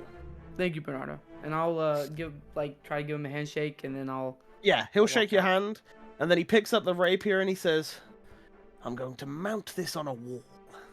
And yeah. I'll walk out. Yeah, you walk out and he collects the things and wanders off. And as you all walk out, yeah, You walk out upstairs, go through the doors lock behind you, and as you wander out into the street, the doors open and you see Maeve stood outside waiting. And just as you all step out to reconvene with one another, a few people probably feeling some joy of finally finding something after such a long time. We're going to cut to a break, because I think it's a really good time to cut to a break as well. So we will be like 5 or 6 minutes. I need to grab a drink and maybe some cough medicine. And then we'll be good to go. So we'll be back in like 5-ish minutes. So guys, don't go anywhere. Grab some snacks, all that good stuff. We'll see you in a bit. Bye! The carpets. Sure. As there are people eating in the cafeteria, and you just start pulling all the carpets up, and they're like, wow, wow, wow, wow, wow, wow, wow, wow. As like you just start pulling them, and they're like falling over, and food's going everywhere. Wow, wow, wow, wow, wow. I like that. I'm gonna write that in my new song. Oh, okay. Maybe you can come as a guest. What's this? It's a letter, a note. I was gonna leave you it before I left. Andros, you know I can't read, right? He looks up for a moment, realizing the issue he has with this. Right. Is there your little special place? If you know what I mean. Wow. Okay. Back to character. Special place, and I'm seeing Maeve do this. Okay. Maeve with them boobaloobaloobies. Okay. Oh, well, good for you. This my sack. And he moves his cloak, and you just see a dagger handle. And he just looks at you, and he's like, "You want sack?" Here's the darling. I kill monster, remember? Ogrognak no silly. Ogrognak most intelligent. Nature, yes? It has a magical nature of it, yes. Oh, wait. Let me just, cat, shut up. There we go. Also, do you have some animals that are walking around here? Yes, my cat, Mittens. It's just over there. He's playing with his favorite toy. Oh, bless you, cat. He's lovely. Oh, he answered. It's a very responsive cat. Yes, tell me about it. But yes, follow me to the arcade section. Like I said, there's a limited Mittens. Come along then, and he leads you to the arcade library. In this public library, there is only a small section because you just continue to talk things over, and maybe Ahad just briefly mentions the transition of bringing Olaf back and what he does, and he doesn't necessarily tell you what you should be doing, but he gives you the information that Erhard knows as to create his own familiar. And the pair of you just sit there quietly talking amongst each other. Shion, is there anything you're doing? Firstly, I'm gonna walk over to Andros. This man has just cast Sending right in front of you to Tordust. So he literally cast the spell Yeah. that I wanted to do. He cast the spell to Mr. Dust, yeah. Darling, could you not just teach me straight away? Oh, you see, it's a rather hard spell to grasp. It's one of the more difficult ones to learn. It's not one of the lower powered spells that you're probably used to. It's a little bit it's a bit of a higher casting. You see, it's almost at my limit, in all fairness. And I'm a Valkyrie. Like a second vein pops in her forehead now. So do you really have family that lived here? No. And he like looks at everyone. He's like, no. Well, thank you for that. I'm going to look at the other two. ones that are here. So for now, we end combat. Wait, what? Swarm is also dead. What about the swarm? It's a Oh. swarm. Wait there. Oh, I Good just job, got rid of them all. No! Wait, can I bring them back?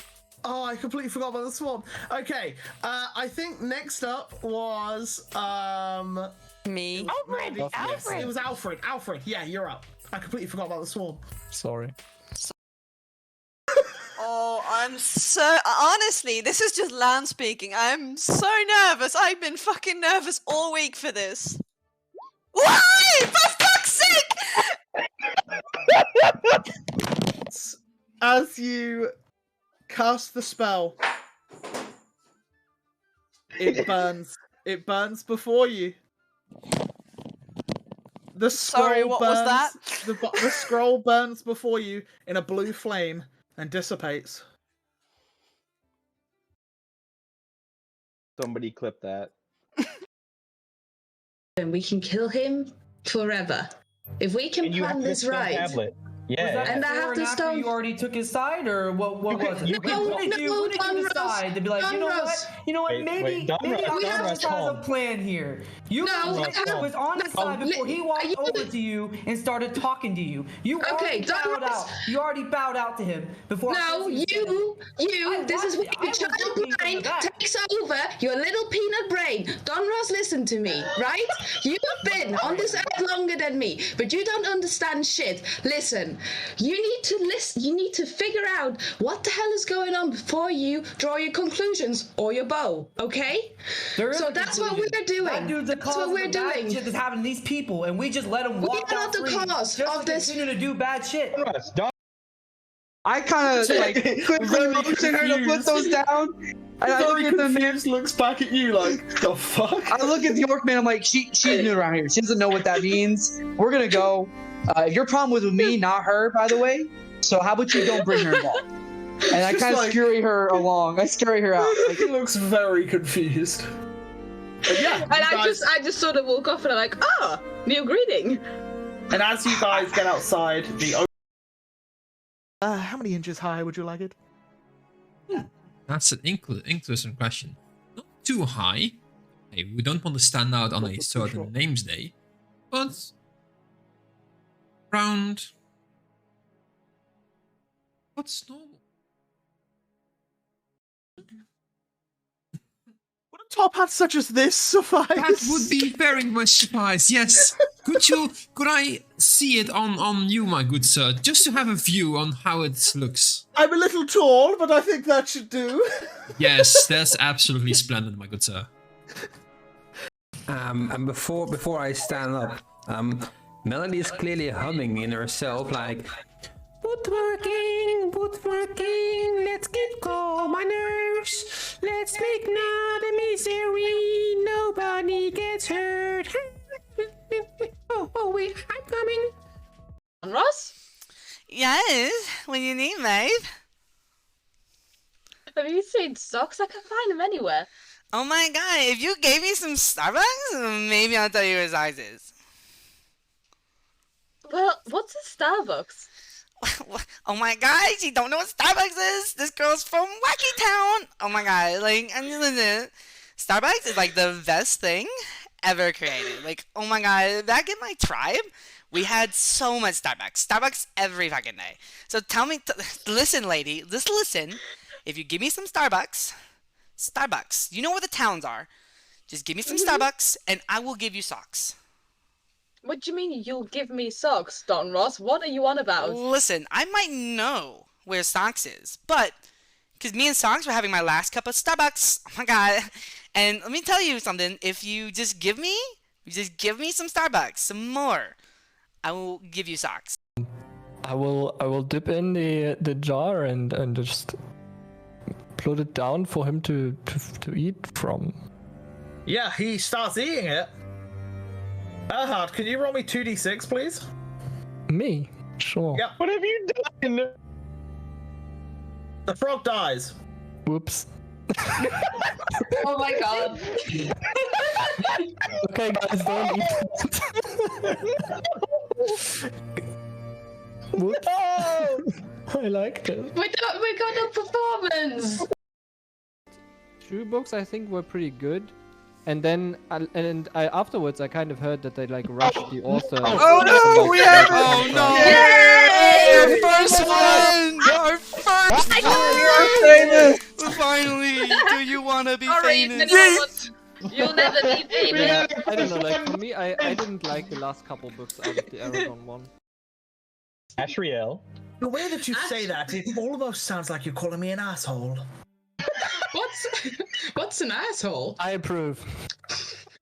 Hello, hello, hello, hello, hello, hello, hello.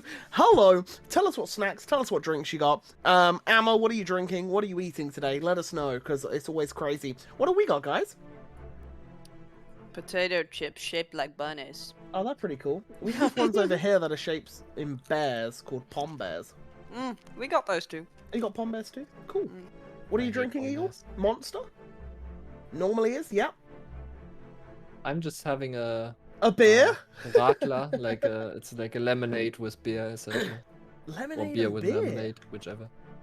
Ooh. Well, You never had a not Radler too before? sweet. You don't know Radler? Wait, is that like a You shandy? never had one? No, it's different. It's different from a No, shandy. it's like It's half not and a half shandy. of sorts, and they even At have it like TwitchCon, at TwitchCon, we're gonna drink Radlers because Okay. they are the best hangover drink. I swear to God. Okay, sure. you can get them either alcohol free or not. Smitty, what have you got? Lipson iced tea? Lipton? Is it Lipson? Lipston? Lipton. Lipton. Lipton. I don't drink iced tea. I wouldn't know. Lipton. You will. Okay. You Ah. will.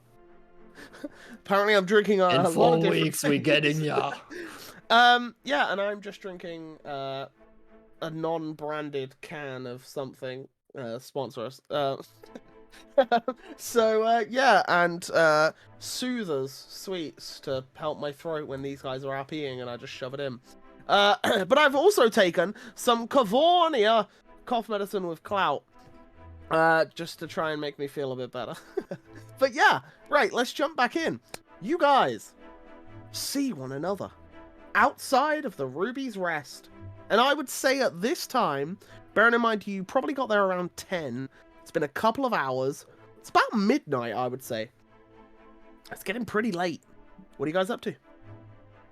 We going to bed. Yeah, we're probably getting the orb home safe. Yeah. Let's just go home, sleep, and then we'll do things tomorrow morning. Sure. You head towards the Silver Ward.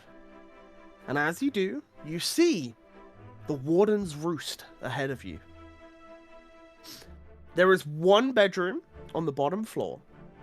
There are 3 bedrooms on the 2nd floor. And there are 2 bedrooms on the top floor. Where do you guys stay? What biggest room one. are you you claiming the biggest one straight up? Naturally. Maybe Would they're you all the want same size. 2nd floor or top floor? Are they about the same size? There I'd are go 2 that are the same size above one another. I'd go for the top floor one. Okay, sure. You take top floor, big room. I'll take the bottom floor. I'll take the bottom What? one. What? You're gonna take I'll the ground floor bedroom, not a I'll worry. let- Yeah, I'll you let the take that others ground floor. Have the cool ones. Okay. The top with Shion. The girls up top, which leaves Erhard, Arcturus, and Galoin for the 3 on the middle floor. There is one considerably smaller than the other 2, which Galoin will take. He offers to take the smaller of the 3 because he's a smaller person. And yeah, you guys begin unpacking your things, throwing your stuff about wherever you want, making it look all fancy. And you lay in a bed. In a comfy bed. Not a hard ground floor. Not a grassy verge in the middle of nowhere. You lay in a bed. And all of you slowly drift to sleep. The next morning comes too. And all of you awake within your homes. What are you doing this morning? I summoned Gata. Okay, yeah. You summon Kada? Yeah. Kada appears beside you. Ada, could you inform our mutual friend about the whereabouts of the orb? I believe he's already told you what you need to do. Oh. That's true. But he might want to know that it is in our possession. I think he might already know. The guy. So, could you remind me again? Did it just take it to him? He told you to spend a night clutching it. Fair. Well, it's still in my bag. Missed an opportunity there. Oh well. Might want to inform Shion this as well. Maybe she wants to sleep with it. Are you telling Shion? Of course not. Just to find out herself. Very well. Best way to keep it safe and figure out what to do with it. Do you require anything else from me? No, not at this point, but enjoy the free air. Do some hunting. Some mice, you deserve it. Very well, I'll check the stable. I just want to ask. So you said they, at the council, they awarded us 1,000 gold each. So Yes. did they give it to us then, or is that? As you Just come ask. down for breakfast, you do Yeah. notice there is a parcel on the dining room table. And as you open the box, you see 6 sacks of gold. Interesting. Okay, sure. I guess I grab one and I leave the rest for the rest.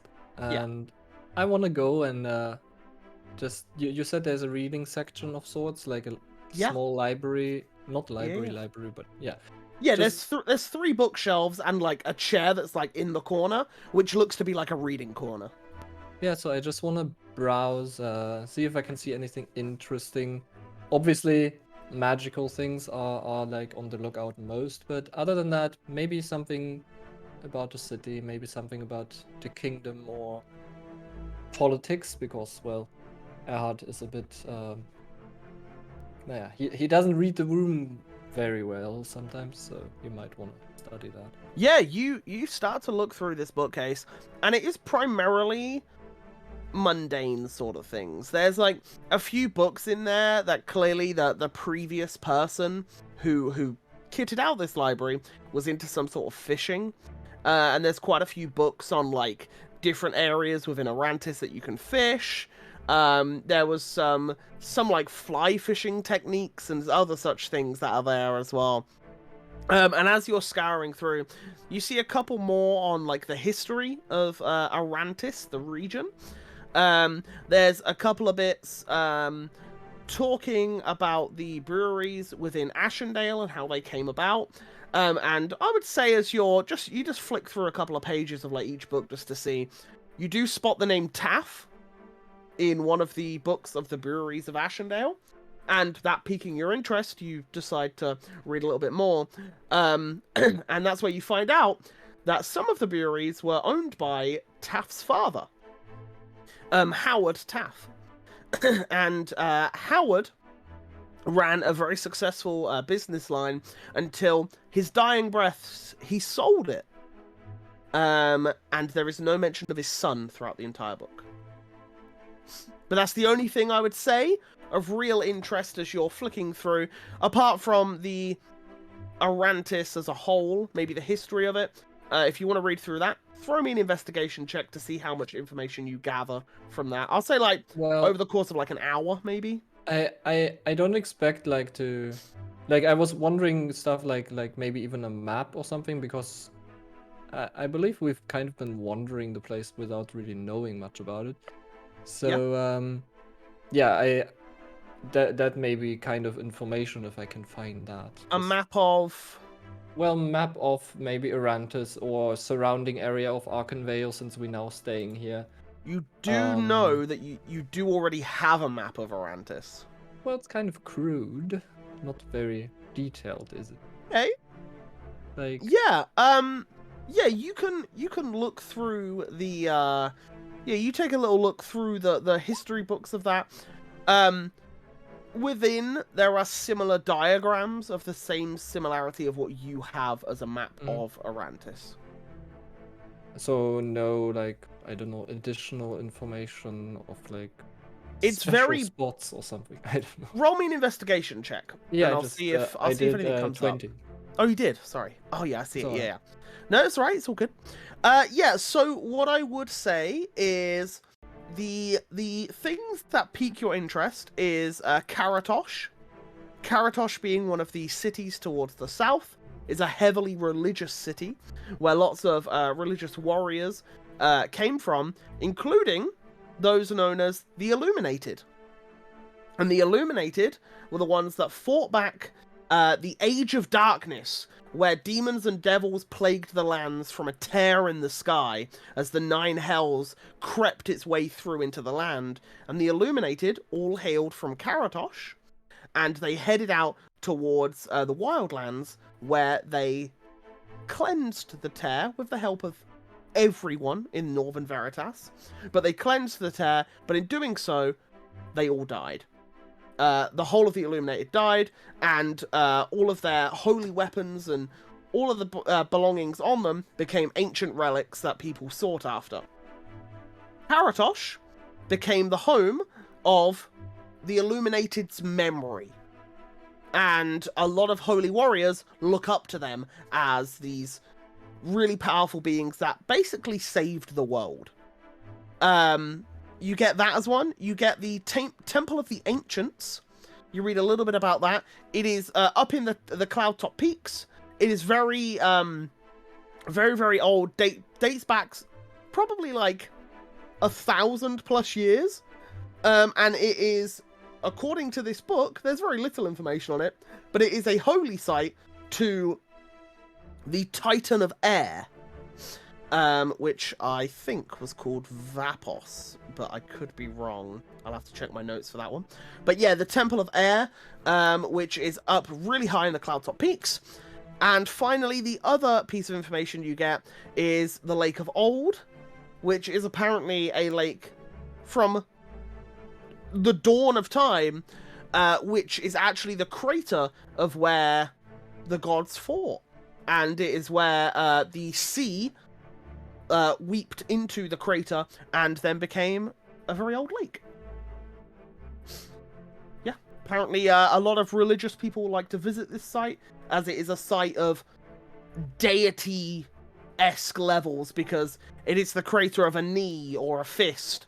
Some people like to argue that it was just a footstep that eventually grew out and collapsed in. Some people like to think it was the knee as a deity bent down to another deity. Some people like to think it was the shape of a head that splattered against the ground during the age of the Betrayer gods. So the lake as a whole, or just The entirety of the lake, yeah. The specific shore. Okay. Yeah, the entirety of the lake is said to be the size of this deity. It seems like rumors. It seems like a lot of people say it is, because it's like, oh, go visit the lake, and then it's like an attraction almost for people. Yeah. That's what I meant. Like, where do pilgrims, so to speak, go? Like a specific spot, specific. Yeah, it seems like the whole lake. Okay. The entire and as you then see from the maps that you see in there, they've built bridges over it to make it more of an attraction. All right. And that's what you get from your little time of reading. What's everyone else up to? Andros is, or I am taking it very chill, waking up. I'm making sure I still have the scarab on me, on my person. Roll me a perception check. Okay. Sure.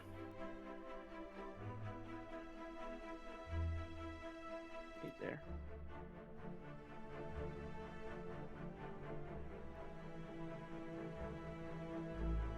Andros, as you're looking down at the scarab, it's not in the place you last remember it. You remember attaching it to your hat and then pulling it down and putting it on your leather chest plate. You remember putting it on your right hand side, but it's on the left. And you're convinced you put it on that right. But now that you remember it, the other day when you looked at it, it was in the center.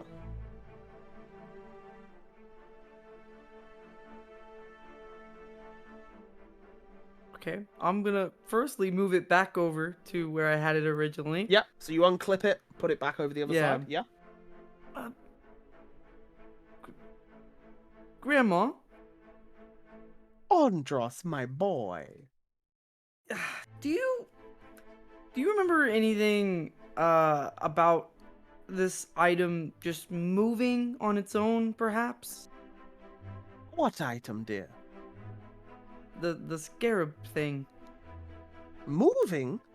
Yeah. Remember? Well, only when you move it, dear. Remember when I put it like here on this side? When I first got it? It's there now. Yeah, I had to move it back. It went all the way across. Like it moved to the other side. Are you sure, Andros? Yes. You Grandma, I have been wouldn't traveling for quite some time now. I have been, but I wouldn't just take an item and just move it just to the other side. Like, I don't know what that does anything special or not, but it moved. It actually moved. I don't know what to tell you, Andros. Okay, cool. I'm gonna go see. I need to go to that library. That might have some information about this, right? I mean, that has to. It's the Tri-Spire, place. Andros, I am proud of you. Wanted to expand your knowledge, your horizons, to learn. But what must me do first? I know. I'll get right on it, and I'm gonna see if someone else wants to come with me. Good boy, Andros. For now, what I will say is, never mind. I'm gonna go get my tusk ready, and then I'm gonna see if, I don't know, who should I ask to go to the Tri-Spire? I don't know. I'm not like one to talk to pristine people, Like smart boy. Arcturus? Yes, the big blue one. Yeah, he is. He seems real smart. Yeah, I agree with you. But don't you think he has that orb thing now? Do you think I really wanna? I don't know. I'll ask. I'll probably even ask Maeve too. I mean, it could be might as well not leave it just to me and Arcturus. The more people, the better, right? It's up to you, Andros. Go clean if my you're going tusks to ask both of them, though, why not ask everyone? Not right now. What about Galoin? I bet he's never seen it. I'm sure Galoin would love to go. I don't know if he's into libraries though. I don't think that's his thing, right? Doesn't seem like the library guy to me. Well, if they have books on horses, maybe. Maybe. I don't know. I don't want to bother people with the scarab thing. I mean, you don't have to bother them. Just ask them, Andros. Would you like to come to the library with me? And then you say, Andros, don't worry if not. And if they say, I would love to come to the library with you, what do you say then, Andros? Thank you. Let's go to the library. Great! See, Andros, you just ask. Don't think you're bothering people. It's just if I tell them, just like your reaction, right? If I tell them that this thing is moving, they're gonna think I have lost it. Like I have gone completely nuts. You know what happened last time? You're talking to your grandmother. I know. When I told them about you guys talking to me, they were not buying it. It took them a good bit to buy this.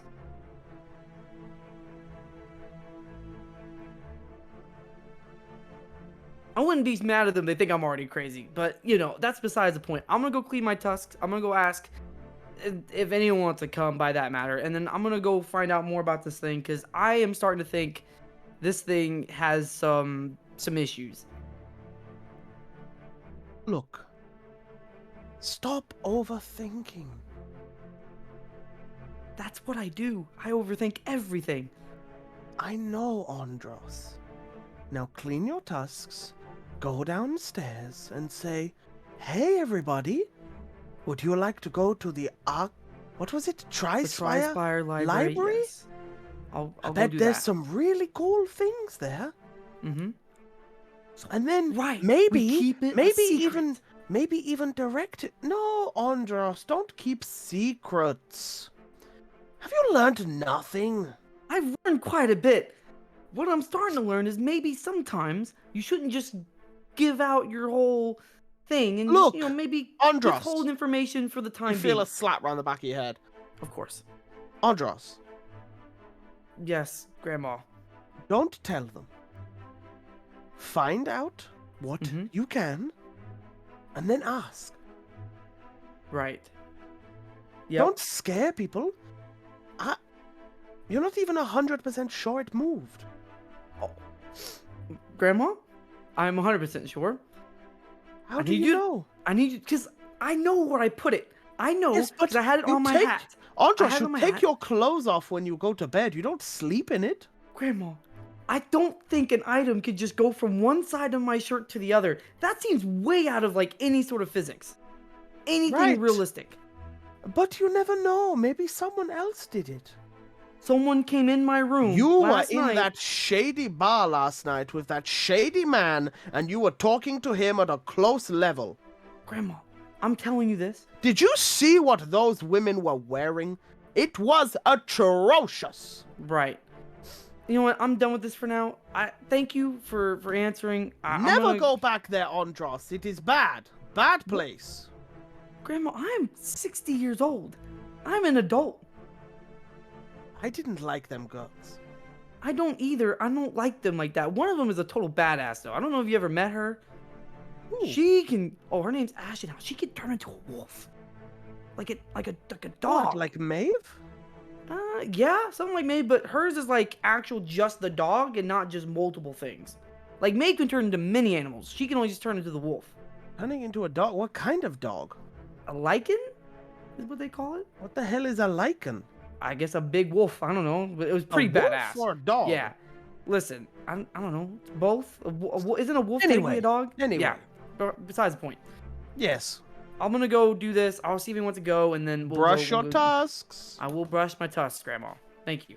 And we will cut to Shion, Actorus, or Maeve. What are you guys doing? One of you go.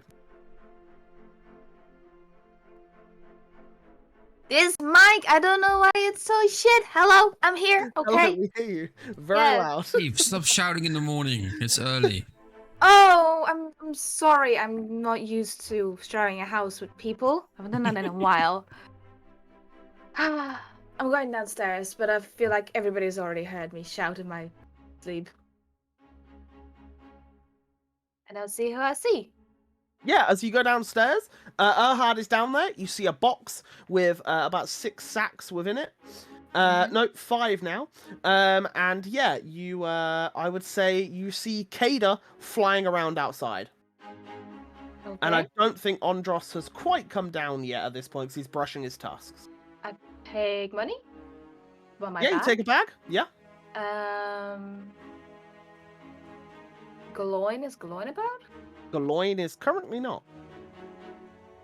I'll go out in the garden and see what's going on and just kind of wait for people to come out. As you walk outside, you see a very old woman crouched down by a vegetable patch, turling the soil with a little like shovel, like handheld size shovel. Our garden. Your vegetable patches, yeah. Okay. And as you look at her, she looks up at you. She goes, "Oh, hello there, dear." Hi. Can I help you? Oh no, thank you. I'll be fine. What brings you to this vegetable patch? Oh, I'm the one that maintains part of the house. I do some of the gardening and a bit of the cleaning, and I'll be cooking up some breakfast soon too. Wait, you're looking after the house for us? Yes, I've been charged for making sure it's tidy, making sure that you're fed, and making sure that the gardens are all prim and proper. I feel bad. Oh, We don't need looking after. Don't feel bad. I've been the charge of the warden's roost now for 273 years. Well, do you mind me asking how old you are? What's your name? Oh, never ask a lady how old she is, dear. My name, Petunia. Petunia, do they pay you well to do this? Pay me? Oh, yes, very well. Work for the council, you see. Right. Well, you know, if you don't turn up to clean the house, or we can cook ourselves. That's fine. We won't say anything. What? You can take a day. Take a day off. Take a day off? What would I Yeah. do with my day off? Spend the money that they pay you so well with. Spend it on what? Food for yourself? Like nice chocolates or some cheese and wine? But I'll just eat here for free. Will you come eat with us? Well, I cook a little for myself while I'm cooking for you. I don't need to pay for food if I get it for free. Okay, well, if that's what makes you happy, then you do you. And I'm gonna go back and I'll see you in there later. Goodbye, dear. Goodbye, Petunia. And as you close the door, you just look out the little window and you can just see her going back to like shoveling some soil and doing whatever she's doing in the garden. Yeah. And yeah, you just look across the room, and from where you are, the other side of the house, you just see Erhard sat in a chair, and Erhard like looks up at his book, like over at you. Yeah, and you two are just like, you share a Kind of glance for a wave. moment. Yeah. Good morning. Good morning. Did you know we had an old lady maintaining our garden and our house and cooking for us? I didn't know we had an old lady, and I guess I shut the book and put it on like a side table, and I go on over to also look through the window. And Yeah, see. you look through the window, you just see this very old, like, wiry-haired, complete shock white woman wearing a, like a white blouse and some, like, 3/4 length trousers and this, like, pinny that she's just, like, wearing while, like, soiling some dirt. Where did she come from?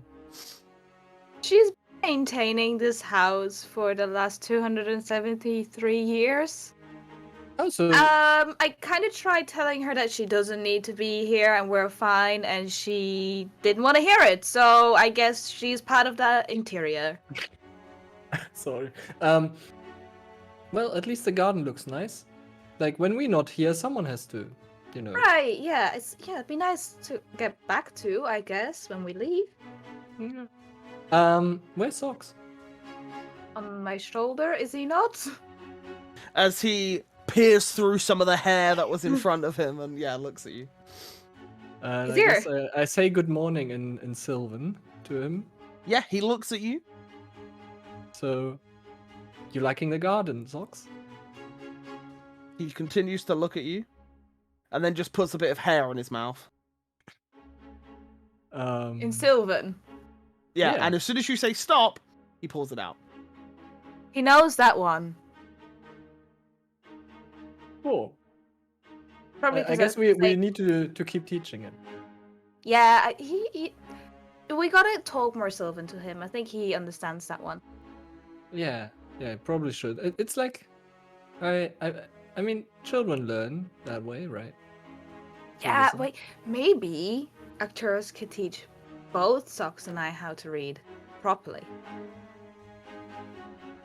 Socks should read. I don't know. I guess mean, maybe he can. I don't know. He killed something before, so why wouldn't he be able to read? Fox killed something? Oh, you know, little twig dudes, little Yeah. angry guys. Yeah. That we met in the Ironwood, right? Yes, I met them on my first day in Karas as well, and they were chasing Socks out, and Socks actually helped me in combat and put one down. So he's more sturdy than he looks. He's just hard to hit. He's small, but he also puffs out some poison sometimes. I guess we underestimated him. I mean, just don't make him angry. Well, not gonna use him in combat. I mean, you know what happens to Olaf sometimes. Yeah, but I also don't send Socks flying into a magical vortex. Well, And as you say that, Arcturus and Shion, what are you two doing? Waking up, and I suppose I'm like, yeah, the orb is like the first thing on my mind, so I go knock on Arcturus' door as soon as I got myself sorted out. Yeah, and Arcturus, I assume you're getting ready for the day, and as you get your jacket on and your goggles and all that good stuff, you hear this little knock at the door, yeah. Who's there? It's me. Xion, you're up early. Of course. When am I not up early? Yes, you have now your own house with your own bed and nothing to go to, so... Darling, I have 6 houses. Are I up early in all 6 of them? Of course. Fascinating. What brings you here? Well, there's a thing in your pocket. I assume I assume you mean the bag. Can I come in?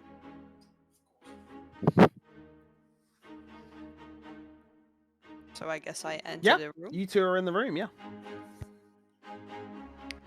So, what's the plan?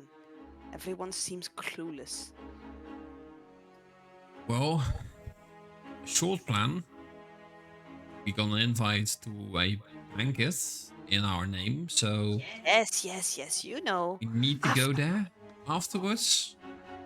We need to find a way to bring the orb to Malakash.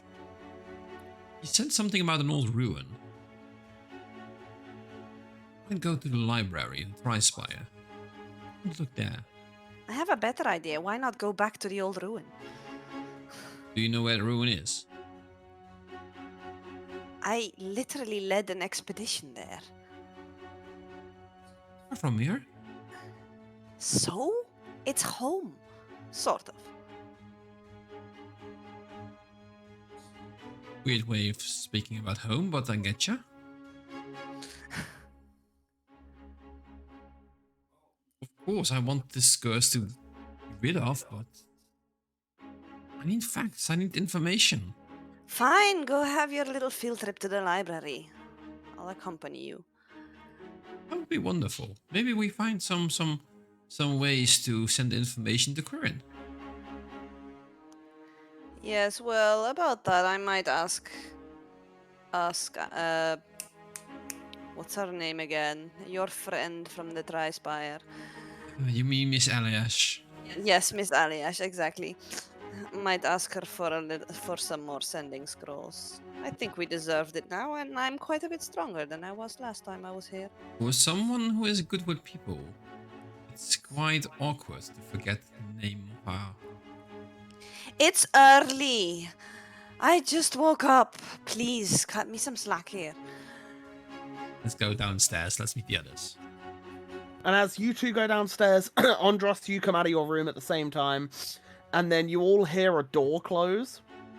And then you just hear, "Oh, don't mind me, just washing my hands." As this very old woman just walks past you all, starts washing her hands. Well, good morning. Who are you? Petunia, Nice and I to meet believe you. you are to be the new wardens of the Roost, yes? How many wardens have there been? Oh, well, in my time, I would say there's probably been maybe a good a good 20 or so wardens that have taken residence in these halls. And all people of grand legacies. Well, some grander than others. Some only lasted a week before, well, I assume certain death. Any that you were particularly fond of? Well, there was a handsome young halfling man, quite some time ago. Yes. Oh, probably about 100 years ago now. Never saw him again. Apparently, he was eaten by a dragon. That Pretty Bad awesome. for him, I guess. Well, I'm not quite sure. He was quite young. He used to flirt quite a lot. He used to try to serenade me to giving him more meals, I think. Cool. So, what? This might be a weird question, but Sim, what are you exactly? What am I? Yeah. I'm, think of me as more of a, caretaker. I tend to the gardens. I cook the meals. I clean the rooms. So you live here as well? No, I don't live here. I, merely make sure that the place is comfortable for the warden's liking. So you come and go as you please? I arrive every morning to tend to the vegetables in the garden and prune the bushes if need be, and then I will cook breakfast.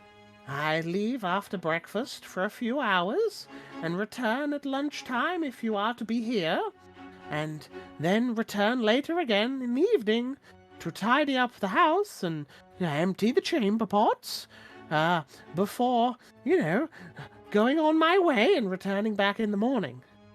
Just so you know, I get every 7th day off. It's nice. Well, I hope you enjoy that day. I do very much. I go to a knitting social. A knitting social? That's so cool. Yes. Well, How long have you been knitting for? Oh dear boy. So, as long as I've been wiping bottoms. Okay. Well, I've had many years as a grandparent now, so Oh. occasionally I would look after my grandchildren and wipe their bottoms. I was probably doing that from around the age of about 115. And, well, that's probably about 400 years now. Wow, you don't look like you've aged past 60. Oh, dearie, you'll be getting more on your plate. Well, I am 7'8". I would hope I get Oh a... my, you are, aren't you? Yeah. Anywho... Petunia, I don't know if I introduced myself. Oh, nice to meet you, Petunia. Andros is my name. Pleasure. Well, my name is Erhard, because I don't think I introduced myself. My name is Maeve. Oh, it was a pleasure, Maeve. Would you like some fresh bacon to cook with? Fresh bacon? Mm-hmm. Well, have we got a pig in here then? Yes, we actually do. Alive? No, Oh, But it's fresh. how's fresh. it fresh? we have ways of keeping things relatively fresh. Oh, well, you will be an interesting lot then, won't you? Mm-hmm. We have our... There was once a gentleman long ago, about 76 years ago now. He would quite often bring me gone-off meat and ask me to prepare it. I would tell him that I would. He wasn't very clever, see? And I'd bin it and give him some good stuff and pretend it was the... Yes, not very clever boy, that one. I'm glad to see all of you are quite clever. Very sweet and kind of you, of course. Oh my, who is that? And she looks past you all as Galoin comes down the stairs. Oh! Oh, you never told me you had a hottie like him here.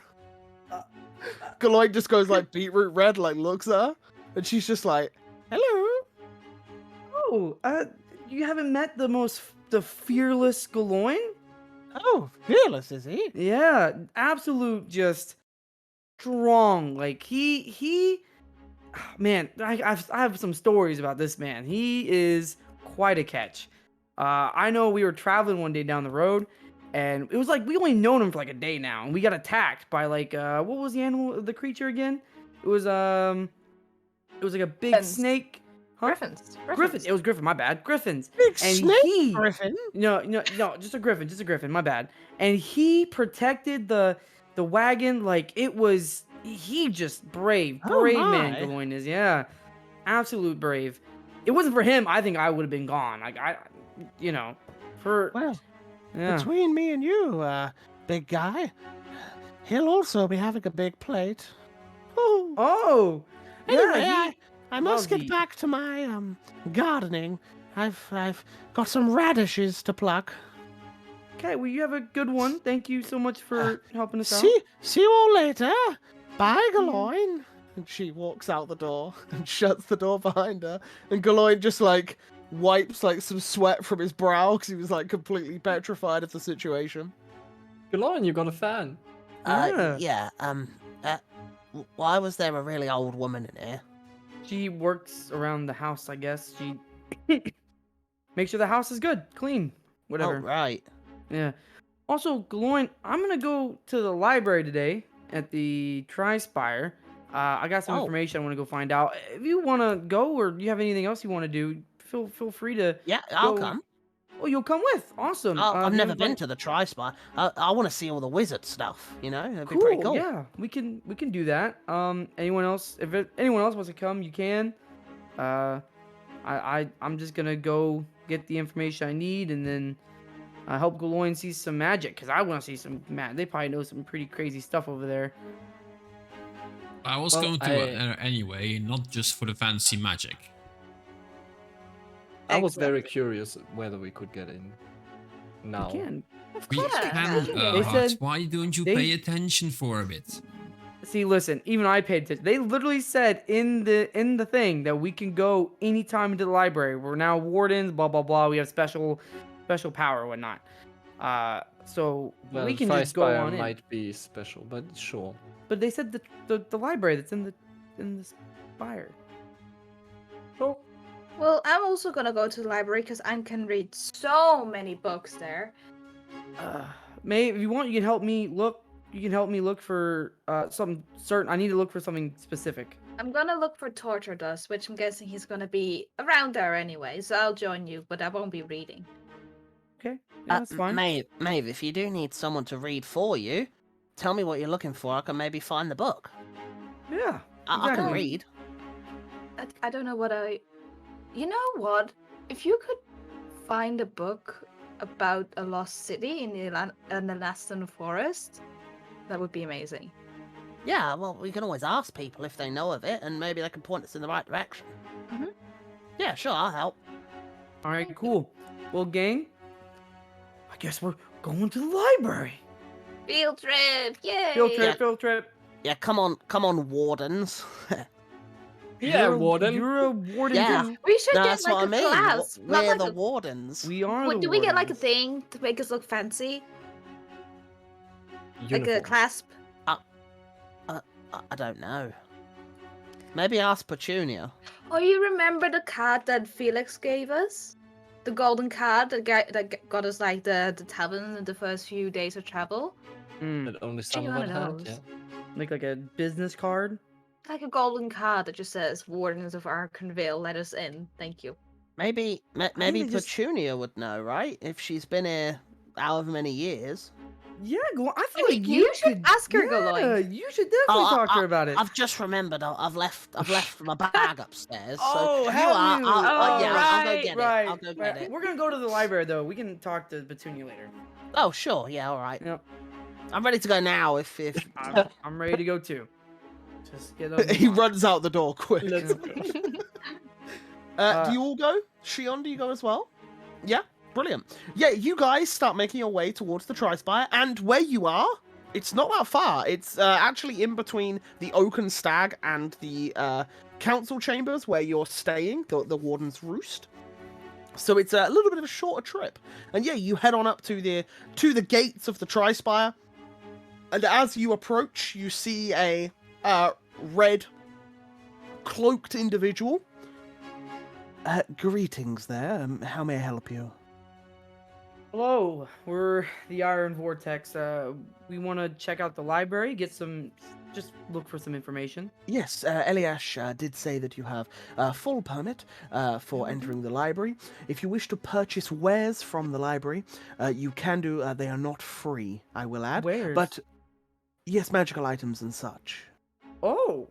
They sell I'll have to spell check it scrolls out. and other such things. Usually you would have to have a guest permit from one of our members here, but as you are the Iron Vortex, Eliash has allowed for you all to have your own entry. It is excluded from the wardens, so if for whatever reason you were to not become wardens anymore, the Iron Vortex still has access. Oh. Due to her being the head mistress, she has given you lot all a special permit for it.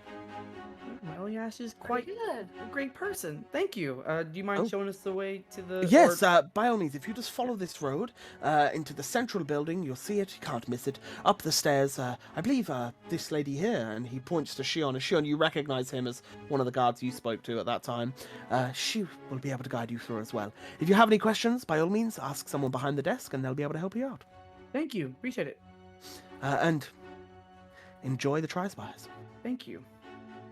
And yeah, as you walk on in, and you all walk beyond the gates, it's just magical. There are red crystals protruding from the ground. All the trees are like white barked with red leaves, and then you see some of the leaves like fall off of the tree, and as it hits the ground, it reappears back on the tree. You see wizards flying towards the Tri-Spires, and there are bridges between the three of them, so there's three in like a triangle formation, and there are these clear glass bridges between them, and the bridges go up every 100 or so feet. There's about three of them, and there are wizards that fly in, land on a bridge, and then just start walking along the bridge towards their destination and such. And there are loads of students all around, walking around, talking, chatting, holding books. Some of them have got wands, some scepters, some big, like, canes, and they all have various instruments, and they're all walking around, and it seems to be almost like a schooling institute just for wizards. And yet, each of the towers are a slightly different shade of red, which you would know, one of them being the Vermilion Valkyries. One tower is Vermilion, and you do notice some of the Valkyries, because they're very... You can point them out, very much so, as they land on the bridges and walk towards that particular tower. As you walk up the stairs into the grandiose library, you walk on in, and you just see bookshelves as high as like 50 foot in the air, just full of books, and you see this counter and a woman sat behind it with very thin purple rimmed glasses, with blonde hair tied up into a real messy bun, and what looks like some sort of like letter opener in her hair, just holding it all together. And she sat there in like a white blouse, and she looks at you all and she smiles. Greetings, is it your first time within the Tri-Spires? Some of us. Well, Iron Vortex, I believe. I think I got the heads up a moment ago. You have free access to anything but the restricted section.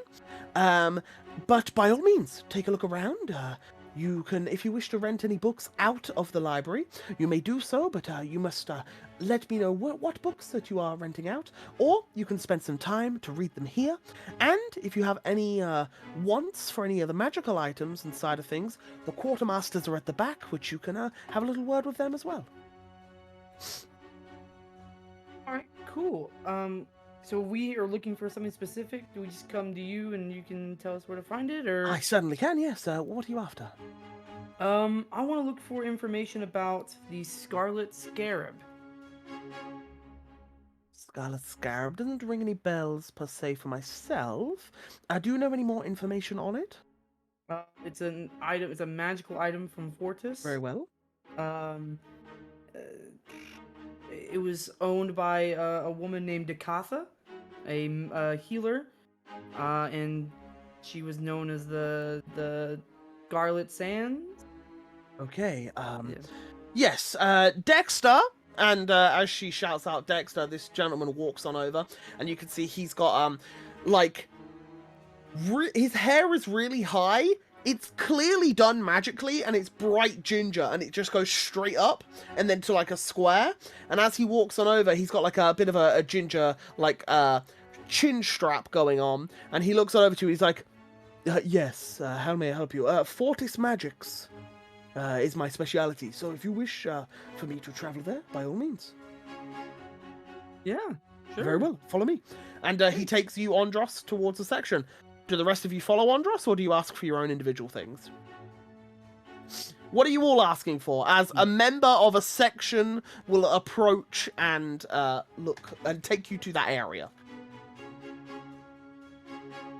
Well, I'm curious about the Feywild, information about it, but mainly things like how to maybe find it, like ways to get there, to get back to it. Very well. A gentleman walks on over of elven nature with dark, long black hair, and he tells you to accompany him, and he takes you over towards a Feywild section. Next. I'd like to purchase a sending scroll, please. Very well. And someone comes over and takes you over to the quartermasters. Next. I'm looking to find Tartardus. You wish to find Tortordust? Well, I believe he's currently teaching at the moment. Are you to be here for a little while? How long is a little while? Well, most seminars last for around about an hour. I assume about 45 minutes or so. Right. Maybe in the meantime, you could take me and my friend Goloin to find some books about the lost city of the Elaston Forest. Ah, yes. If you follow where your friend, I believe was Erhard, is, if you speak to that gentleman with them, he'll be able to point you out. It's in a similar section. Thank you. You lead off with him, and finally, Oh don't know what my. happened there. Are you feeling alright? Terrible cough. Oh, happens to the best of us, dear. How may I help you? I am looking for very particular information about temporal magic, but also information about magical orbs and different planes of existence. Oh, quite a broad spectrum there. Yeah, in particular, information about Malakash and the orb of eternal flame. Very well. I know not of a Malakash. Orb of eternal flame. I believe that's something someone else recently looked into. Yes, I'll find someone to do that for you. And yeah, call someone over for you, and you go over there as well. Yeah, that definitely wasn't me, darling. Shion says in a different reality where she was stood there. Yeah, as Shion, you go towards the quartermasters. You will do yours first because I think it's quite simple, and you ask for a sending scroll. They inform you that it will be 250 gold. I'm familiar with this, unfortunately. Yes, I'll pay up. You pay up. You are given a sending scroll. As an owl flies by and drops down a scroll next to you. And then I'll go search for Maeve. Very well. Next we will do... Let's do Andros. Andros, you are taken to a section of folklore and magical history within Fortis. And I need you to make me an investigation check, please, as you now look for the relevant information. Okay, as you spend some time, I would say about an hour total of looking through the different racks of books. You do find a couple of books of folklore and history of Fortis, many of which you remember as a child of being stories that you were told. You were told that the reason why Fortis is so sandy is because the sun burnt away all the grass and all of the ground there, turning it completely to ash, which eventually turned to sand. It was a very old folklore of the Solodin purging the land to make it how it is. You have also come across a few other snippets of magic, but nothing that protrudes to the Scarlet Sands or the Scarab.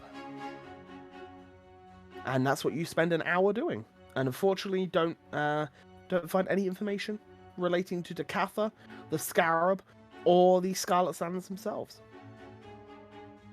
Would you like to continue? Would you like to spend more time? Yes, I will try to spend more time. Push it another hour? Yeah, I'll push it another hour. Make me another investigation check then. Okay. You spend another hour, and again, unfortunately, you do not come up trumps. You find more information of folklores and histories and stuff that you have read about when you were a child, which these do not discern exactly truths of being magical, but just stories that you heard.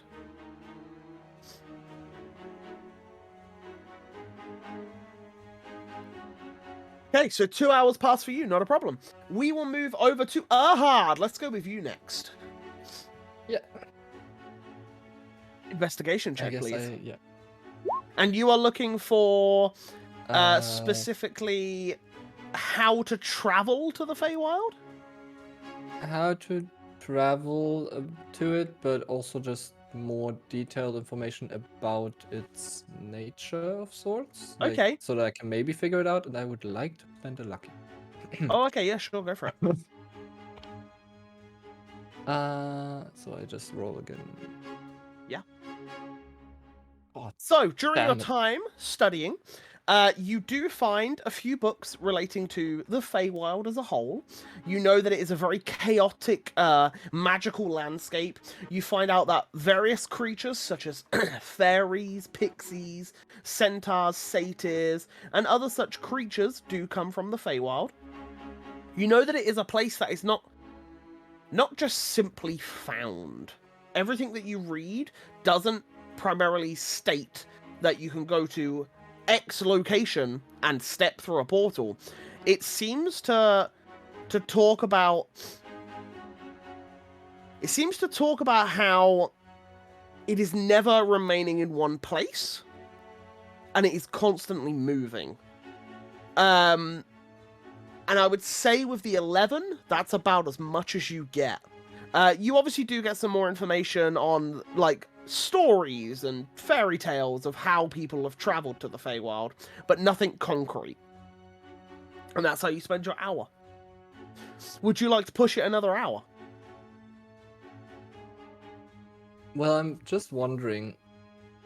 Or would you like to look at something else? Finding the fairy tales, so to speak, about like people that might have been there or whatever, or tales in general, just fairy tales. Yeah, like, would there be, I don't know, people that are known, like fey creatures that live here, like, to find out that information somehow. So you want to know more about information of fey sightings within, so to speak, the material plane? Yeah, sure, like, go for it. Maybe I'm able to find someone that I can talk to. Yeah. Make me another investigation check. Much better. So as you start to divulge more into specific sightings of fey-related creatures, the thing that pings for you the most, and I would say this is a time where Maeve is nearby because you two have blended into a similar sort of area. What you do notice is a lot of talk of the Elenaston forests.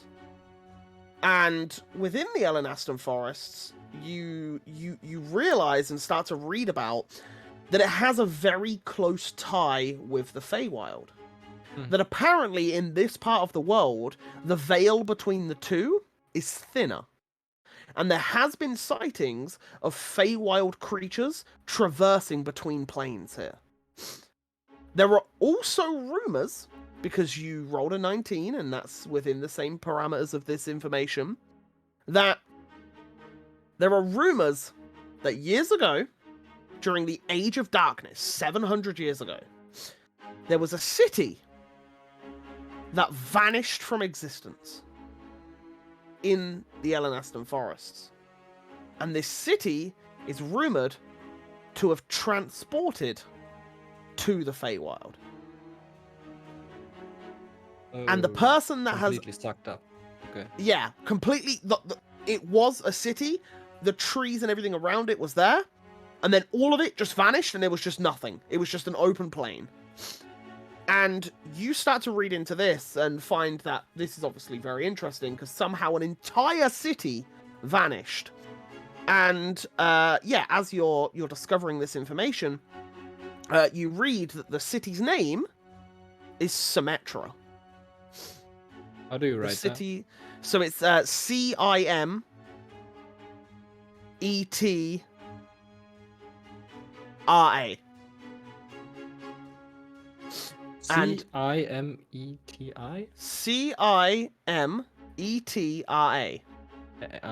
Okay. Good. Yeah, and you read this as, yeah, during the Age of Darkness, apparently there was a wizard that lived nearby that made the city of Symmetra a defensive mechanism that if something bad were to happen, he would transport them out to the Feywild. However, he was called upon during the Age of Darkness to seal the gate. And that is where he died. Is there mention of a name? There is not. We're not with a 19, I'm afraid. Unfortunately. You don't quite get enough information. But that is your 2 hours of researching and you get a little bit of information. So you now know that if someone was able to do it and turn an entire city potentially there, but it's not fact, it is rumored. Yeah. During this time, Arcturus, we'll come to you. We'll do Maeve last. We'll come to you, Arcturus. You are looking for... As first, information about temporal magic. Temporal magic. Temporal magic. Anything in specifics with temporal How to create magic? portals. Okay, sure. Different planes. Roll me an investigation check.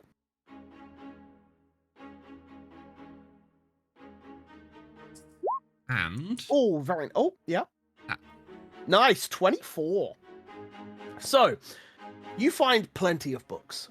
You find multiple books. You actually find a book written by Eliash. It explains the teachings of how to use teleportation magic. And it shows you the symbols and the sigils and everything that you need to do it using your own arcane ability.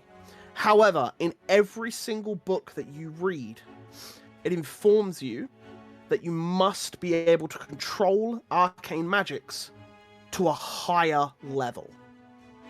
It shows a lot of study. There is a teleportation circle, which allows you to teleport anywhere on this plane of existence where a circle is produced. However, the circle takes an entire year to fully get it functioning. So any circles that exist, it took them a year to make. And that was every single day, surging arcane into the sigil. There's also talks of planar travel, because you rolled a 24. And planar travel, again, is a similar sort of teleportation magic, but of higher levels. There are talks of wizards, there are talks of sorcerers, there are talks of druids able to do this.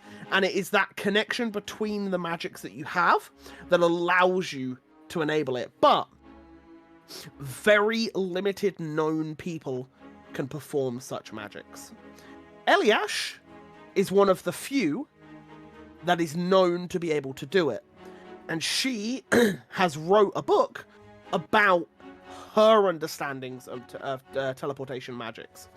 And yeah, you read through the whole thing, and it seems to you that if you can harness the arcane powers and the properties of magic, you are able to teleport yourself anywhere you've even heard of. But there is a chance you can go off course, which you know a little thing about from when you traveled yourself. You wasn't sure where your destination was, but wherever you ended up was not where you were intending. And there, in the book, because you rolled a 24, there are talks and there are studies of people using teleportation magic without the proper understanding of it, and teleporting themselves into a mountain and dying because their body is completely obliterated against the rock. So there's talks of people teleporting themselves under the sea and drowning, not being able to make it, and their bodies being found years later. So there is... The word danger comes up a lot, is what I'm saying. It's dangerous magic. As you're sat there, you're probably thinking, wow, I was lucky from your time with your teleportation that you spawned did jungle. provide. Oh yeah, you could have spawned 400 feet into the air and plummeted to your death. You are very aware of that now. But that's the first hour, and that's what you managed to acquire. I would like to spend another hour, but then trying to find more information about the orb and whereabouts and everything I can find. Sure. on it. Yeah, roll me an investigation check. Very nice. 28. Okay, so a 28. So I will have to grab my notes from when I told you what Shion said. I don't know if I'm going to have it here. I might do. Let me just take a real quick look. Because basically you will get all of that plus some. But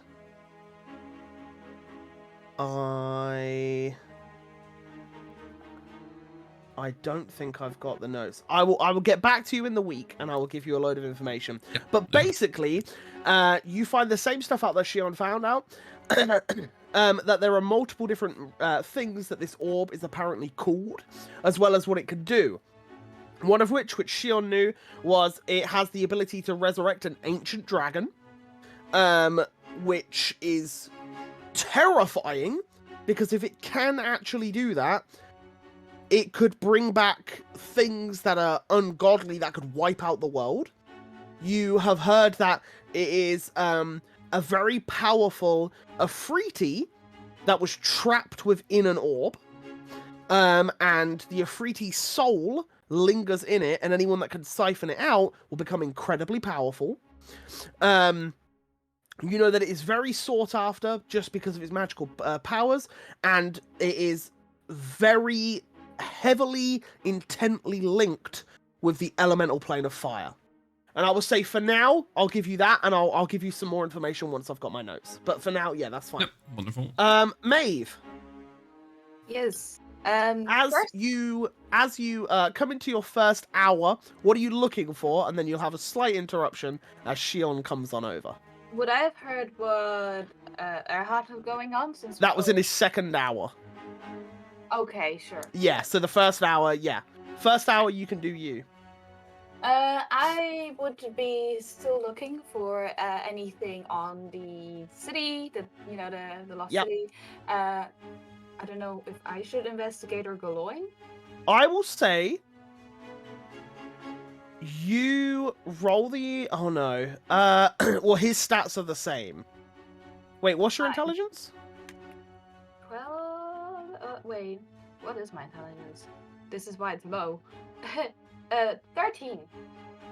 Okay, yeah. Your intelligence and his are the same. Same modifier, +1. Can I cast guidance for him to do an investigation?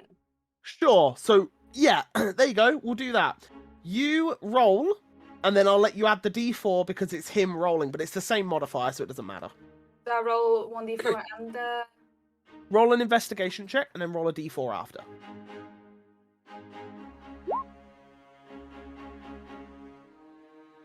It's kind of fitting, in all fairness. A 6, as the pair of you start looking through books, and Galoin can't reach very high, and you can't read.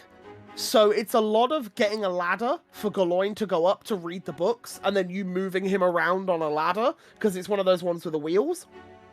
So you're like moving him around, and there's a lot of effort expended. You get 1 or 2 books about cities in the Elenaston forests, but none of them really detail anything other than a couple of names that you get, which I will give you in just a second. Right, I think it's in this one. Information. This one. You get... Here it is. So you do come up with a couple of the city and town names. You get Saishil, which is known as the military hometown within eastern Elenasta. You come across Cathalone, which is the wizard's tower that is to the south of the Elenaston forest, not too far from New Haven. You also come across Itheris, which is on the very far western side. Western side, which is all about education and is about it's basically like a big university town where a lot of the educated elves go to. It's more city-like. And then finally, New Haven, which is the traders' town. It's all about trading and heavy industrial sort of place. Okay. I will say one last thing that you get, because this would definitely crop up as a bigger thing, is Thylon, which is more central, and that is the hunting and gatherers village, which is a main home base for a lot of the rangers that live within the Elenaston forests that protect a lot of the walkways. Okay. And I would say that's what you get from your 6. Okay. Okay. So during that time, Shion comes on over, holding a scroll, looking probably nervous, I would say. Yeah, a bit. Maeve, darling, can I ask you something? Yeah? Or are you busy? I do not mean to interrupt. No, you talk. I'll keep looking for the books. I'm just looking for some stuff about the Lost City that I told you guys about yesterday. That makes sense. I really hope you find something, and I'm going to help you but I really hope. I'm really nervous that you'd help me with this. I mean, you told me you knew how to guide someone, right? Yeah, I can. I mean, if you want me to write on that, that's not going to happen. But I can help you with your writing. I'm not writing anything, darling. You see, I purchased another sending scroll. It seems I like to gamble my money away.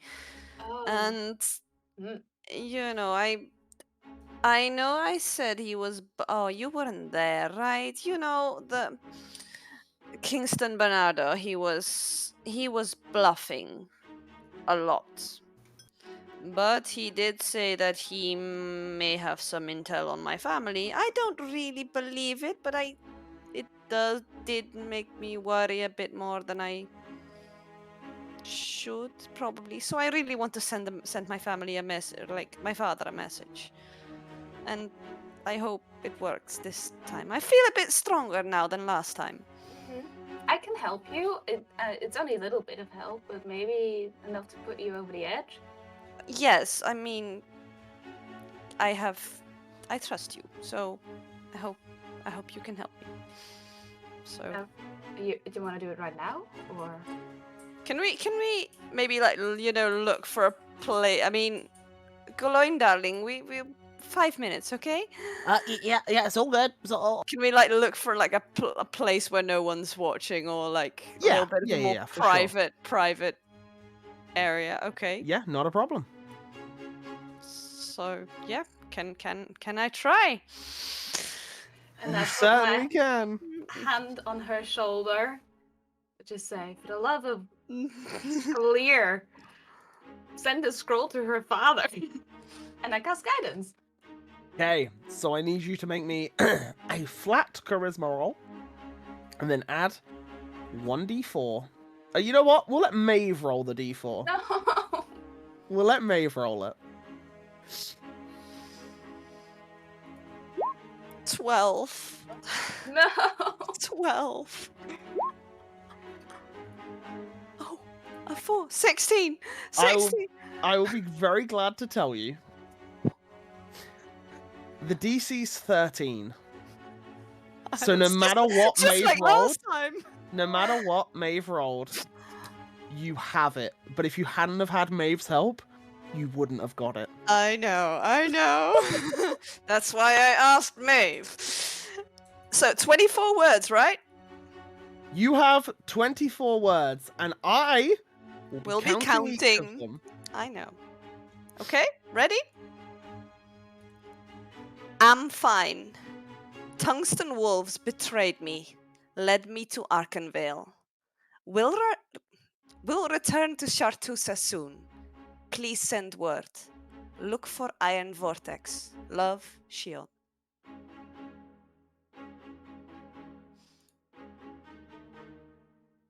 Wait.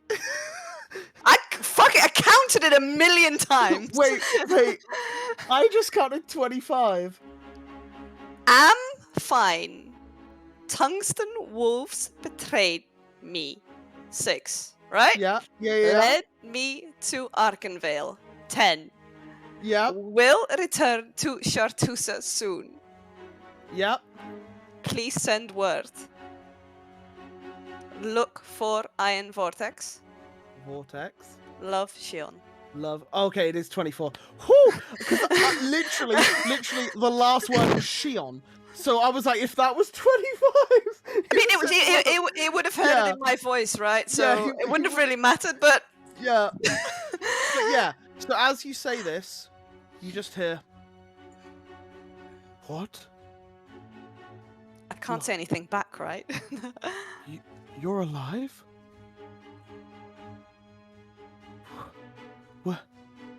Where are you? The tungsten wolves? What were you doing with them? You live. You live. I need to clean up my act. And that's all that you hear as it ends.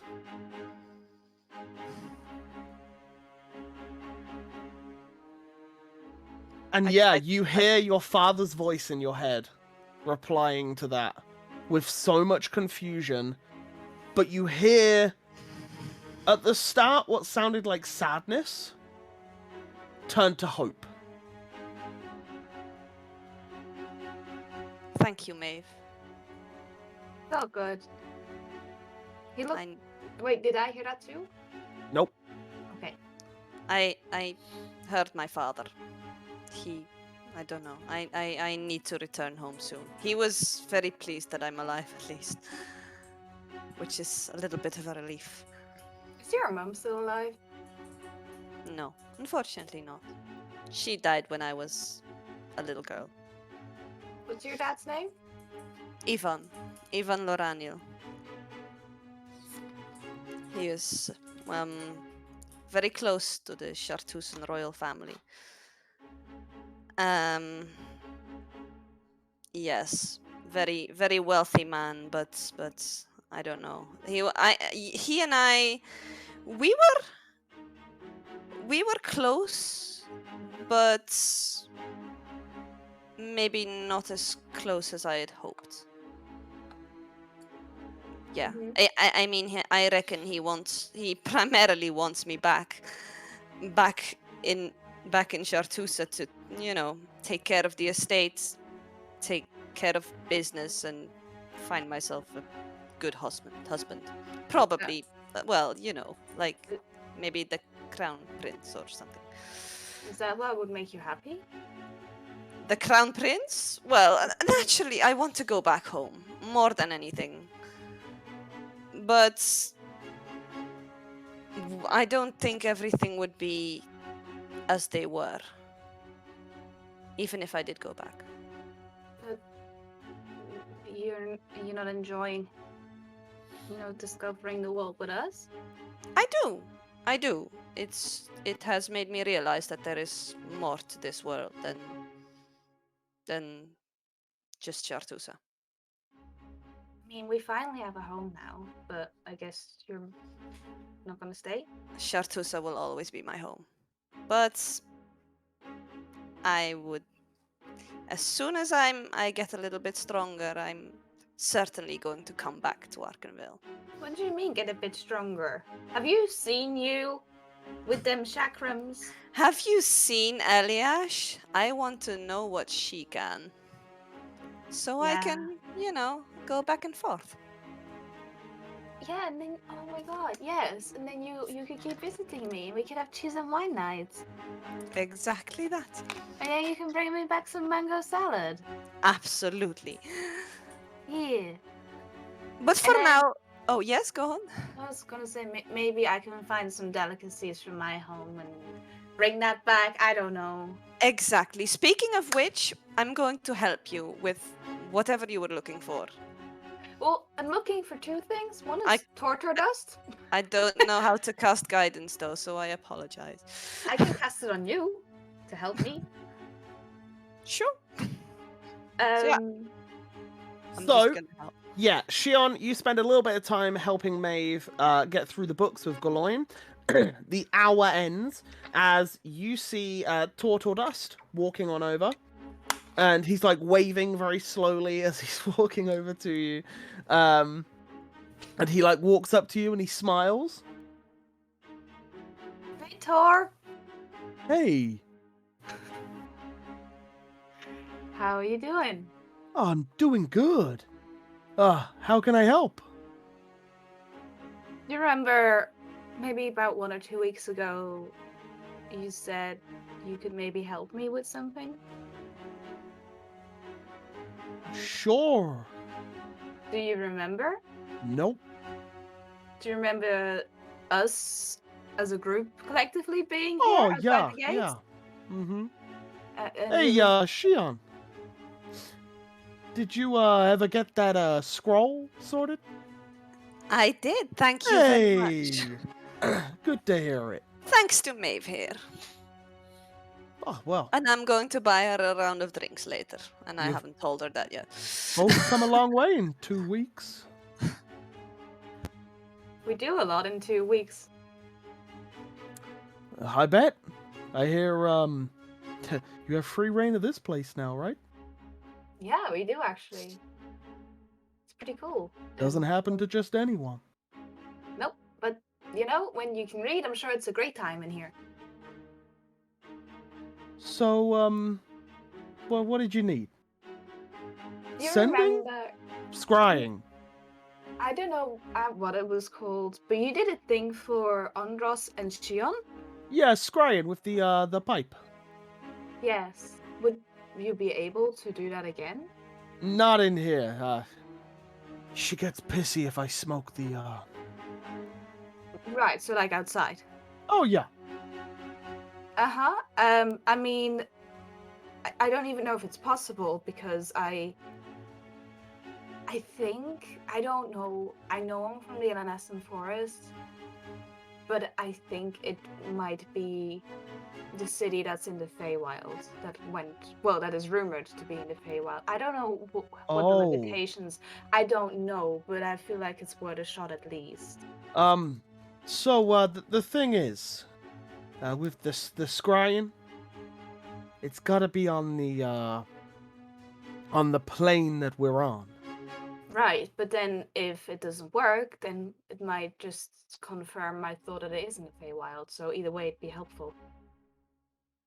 Oh, wait, that's a good idea. Sometimes I surprise myself. Well, yeah, because if I... Oh, but then it could also mean... I guess... Yeah, I could try. What do you want me to do? The city? So you need a person, Person right? or a Is that place? I know it. I know I'm from around the Honeston Forest, and I know that I look a lot like my mum, a lot like my Okay. mum. She has a little bit more of a petite face, you know, a little bit daintier, same color eyes, same color hair, dark brown eyebrows. She used to wear like a half, like you know, like a braid on one side, and then the hair sort of loose and like tied down as a bun at the other side, at the back. Okay. Or my dad, potentially, but I feel like maybe if you saw her, this person might be near her. He's a human. She's an elf. He's a human. Dark brown hair, blue eyes, big scar that goes from his forehead across and then down over his cheek, Well, like along his eye. might be better to go for him. Right. If he has a defining feature like that. He does, yes. I don't know Okay. if the either or the two of them, but you'd be recognizable if one of them was with the other, then you'd probably be sure it's them. Do you have a name? Yes, my mom is called Isla, and my dad's called Zeno. Okay. I can try. Do you have anything that belonged to them? I do. Oh my god, I have this necklace that I was wearing when I was little, and it belonged to my mother. Okay. Well, then Thank you, I'll, Isla, you said, yeah? Yes. Sure. Yeah, the necklace? Let's go outside. And he goes outside and he sits on the steps, and you see him start lighting up his big pipe again. And he's like, right, you ready? Ready as I'll ever be. And he inhales, and as he inhales, his eyes roll into the back of his head, and then he lets out all the smoke, and it starts to like form into like a shape in front of him. And at that, I am going to ask, you know what? It'd be better next week. No, We're I gonna knew end it! tonight's session it! right I here, knew it! and you can roll when we start next week up. So that is where we will end tonight's session, as Maeve, Shion, and maybe Galoin are all stood outside of the library with Tortordust, who is smoking the pipe of scrying, as he calls it, as the vision begins to form in his smoke bubble. And yeah, we'll get you to roll first thing next session to see what happens. Exciting! Some people got some really good information. Poor Andros got Naffle.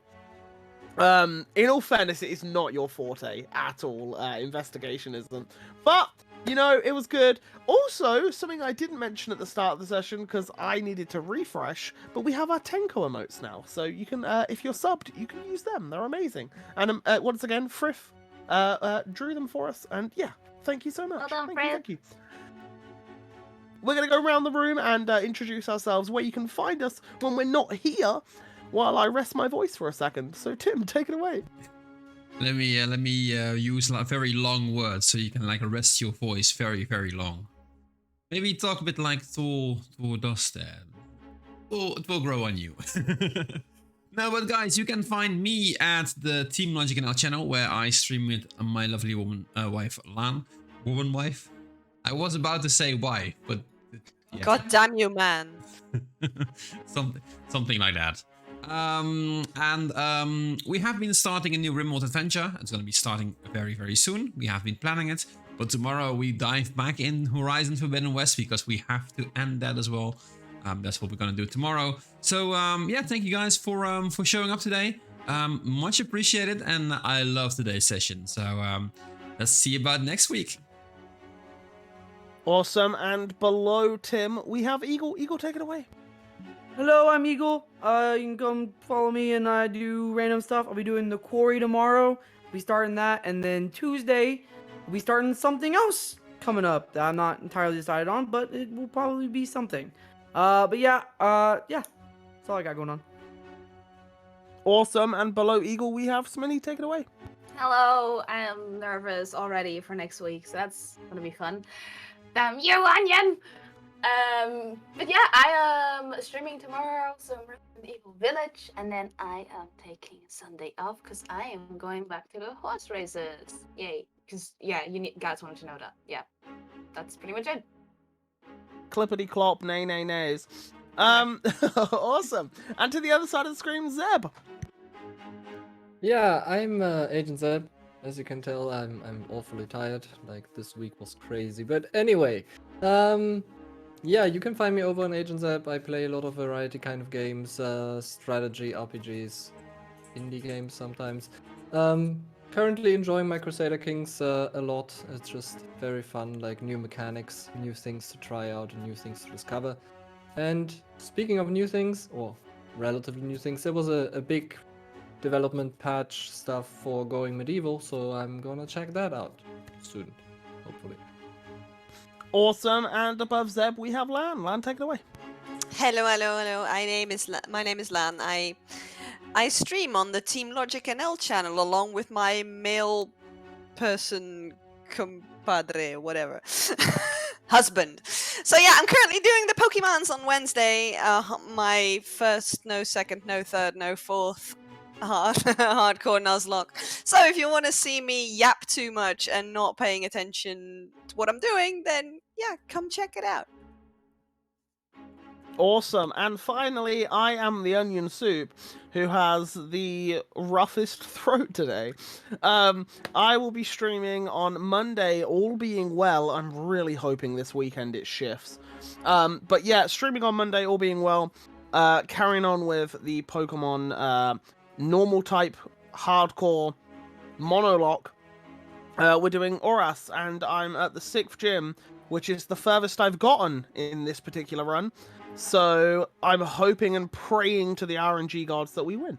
Otherwise, I stream on Wednesdays as well, and we'll be back here next week to find out whether or not Smitty rolls well enough, which is exciting.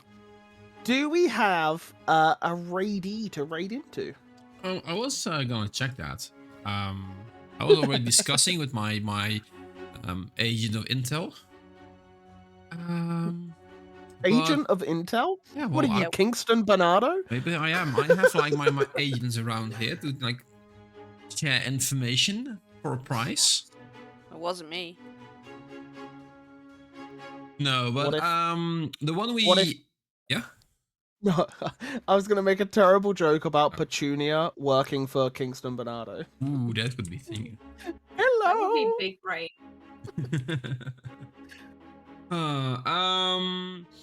The one I suggested to my agent, they just stopped their stream. So they just ended their stream. So we go with the other one that my agent suggested, which is called a channel called Game Detective. So let me start up the raid. Go.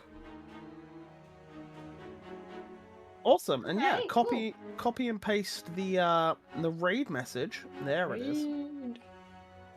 We Yeah. also have. Well, it looks like There you this. go. Awesome. So if you are a sub, please do copy and paste it, and yeah, we'll post it on over when we go. But if that's it for today, we will be back next Friday. So grab your butts and make sure that you're over there because we want to see you over there. And hopefully we'll have a DM in full swing, and I can do a few better voices next week. So yeah, guys, much love. Thank you so much for hanging out. Really appreciate you. All the mods as well. Thank you for being here and doing all the mod stuff because it's amazing. It makes us be so much more relaxed. So thank you so much. And if you're on YouTube, thank you for watching. And if my dad's still watching on this episode, hey dad, I see you there. But yeah, Hey, cool. Mr. Onion Man, Big Onion Dad. Mr. Onion Dad. But yeah, we're gonna raid out. Guys, take care, much love, have a great weekend, and we'll see you next week. Goodbye. Bye. Bye. Bye. Bye bye.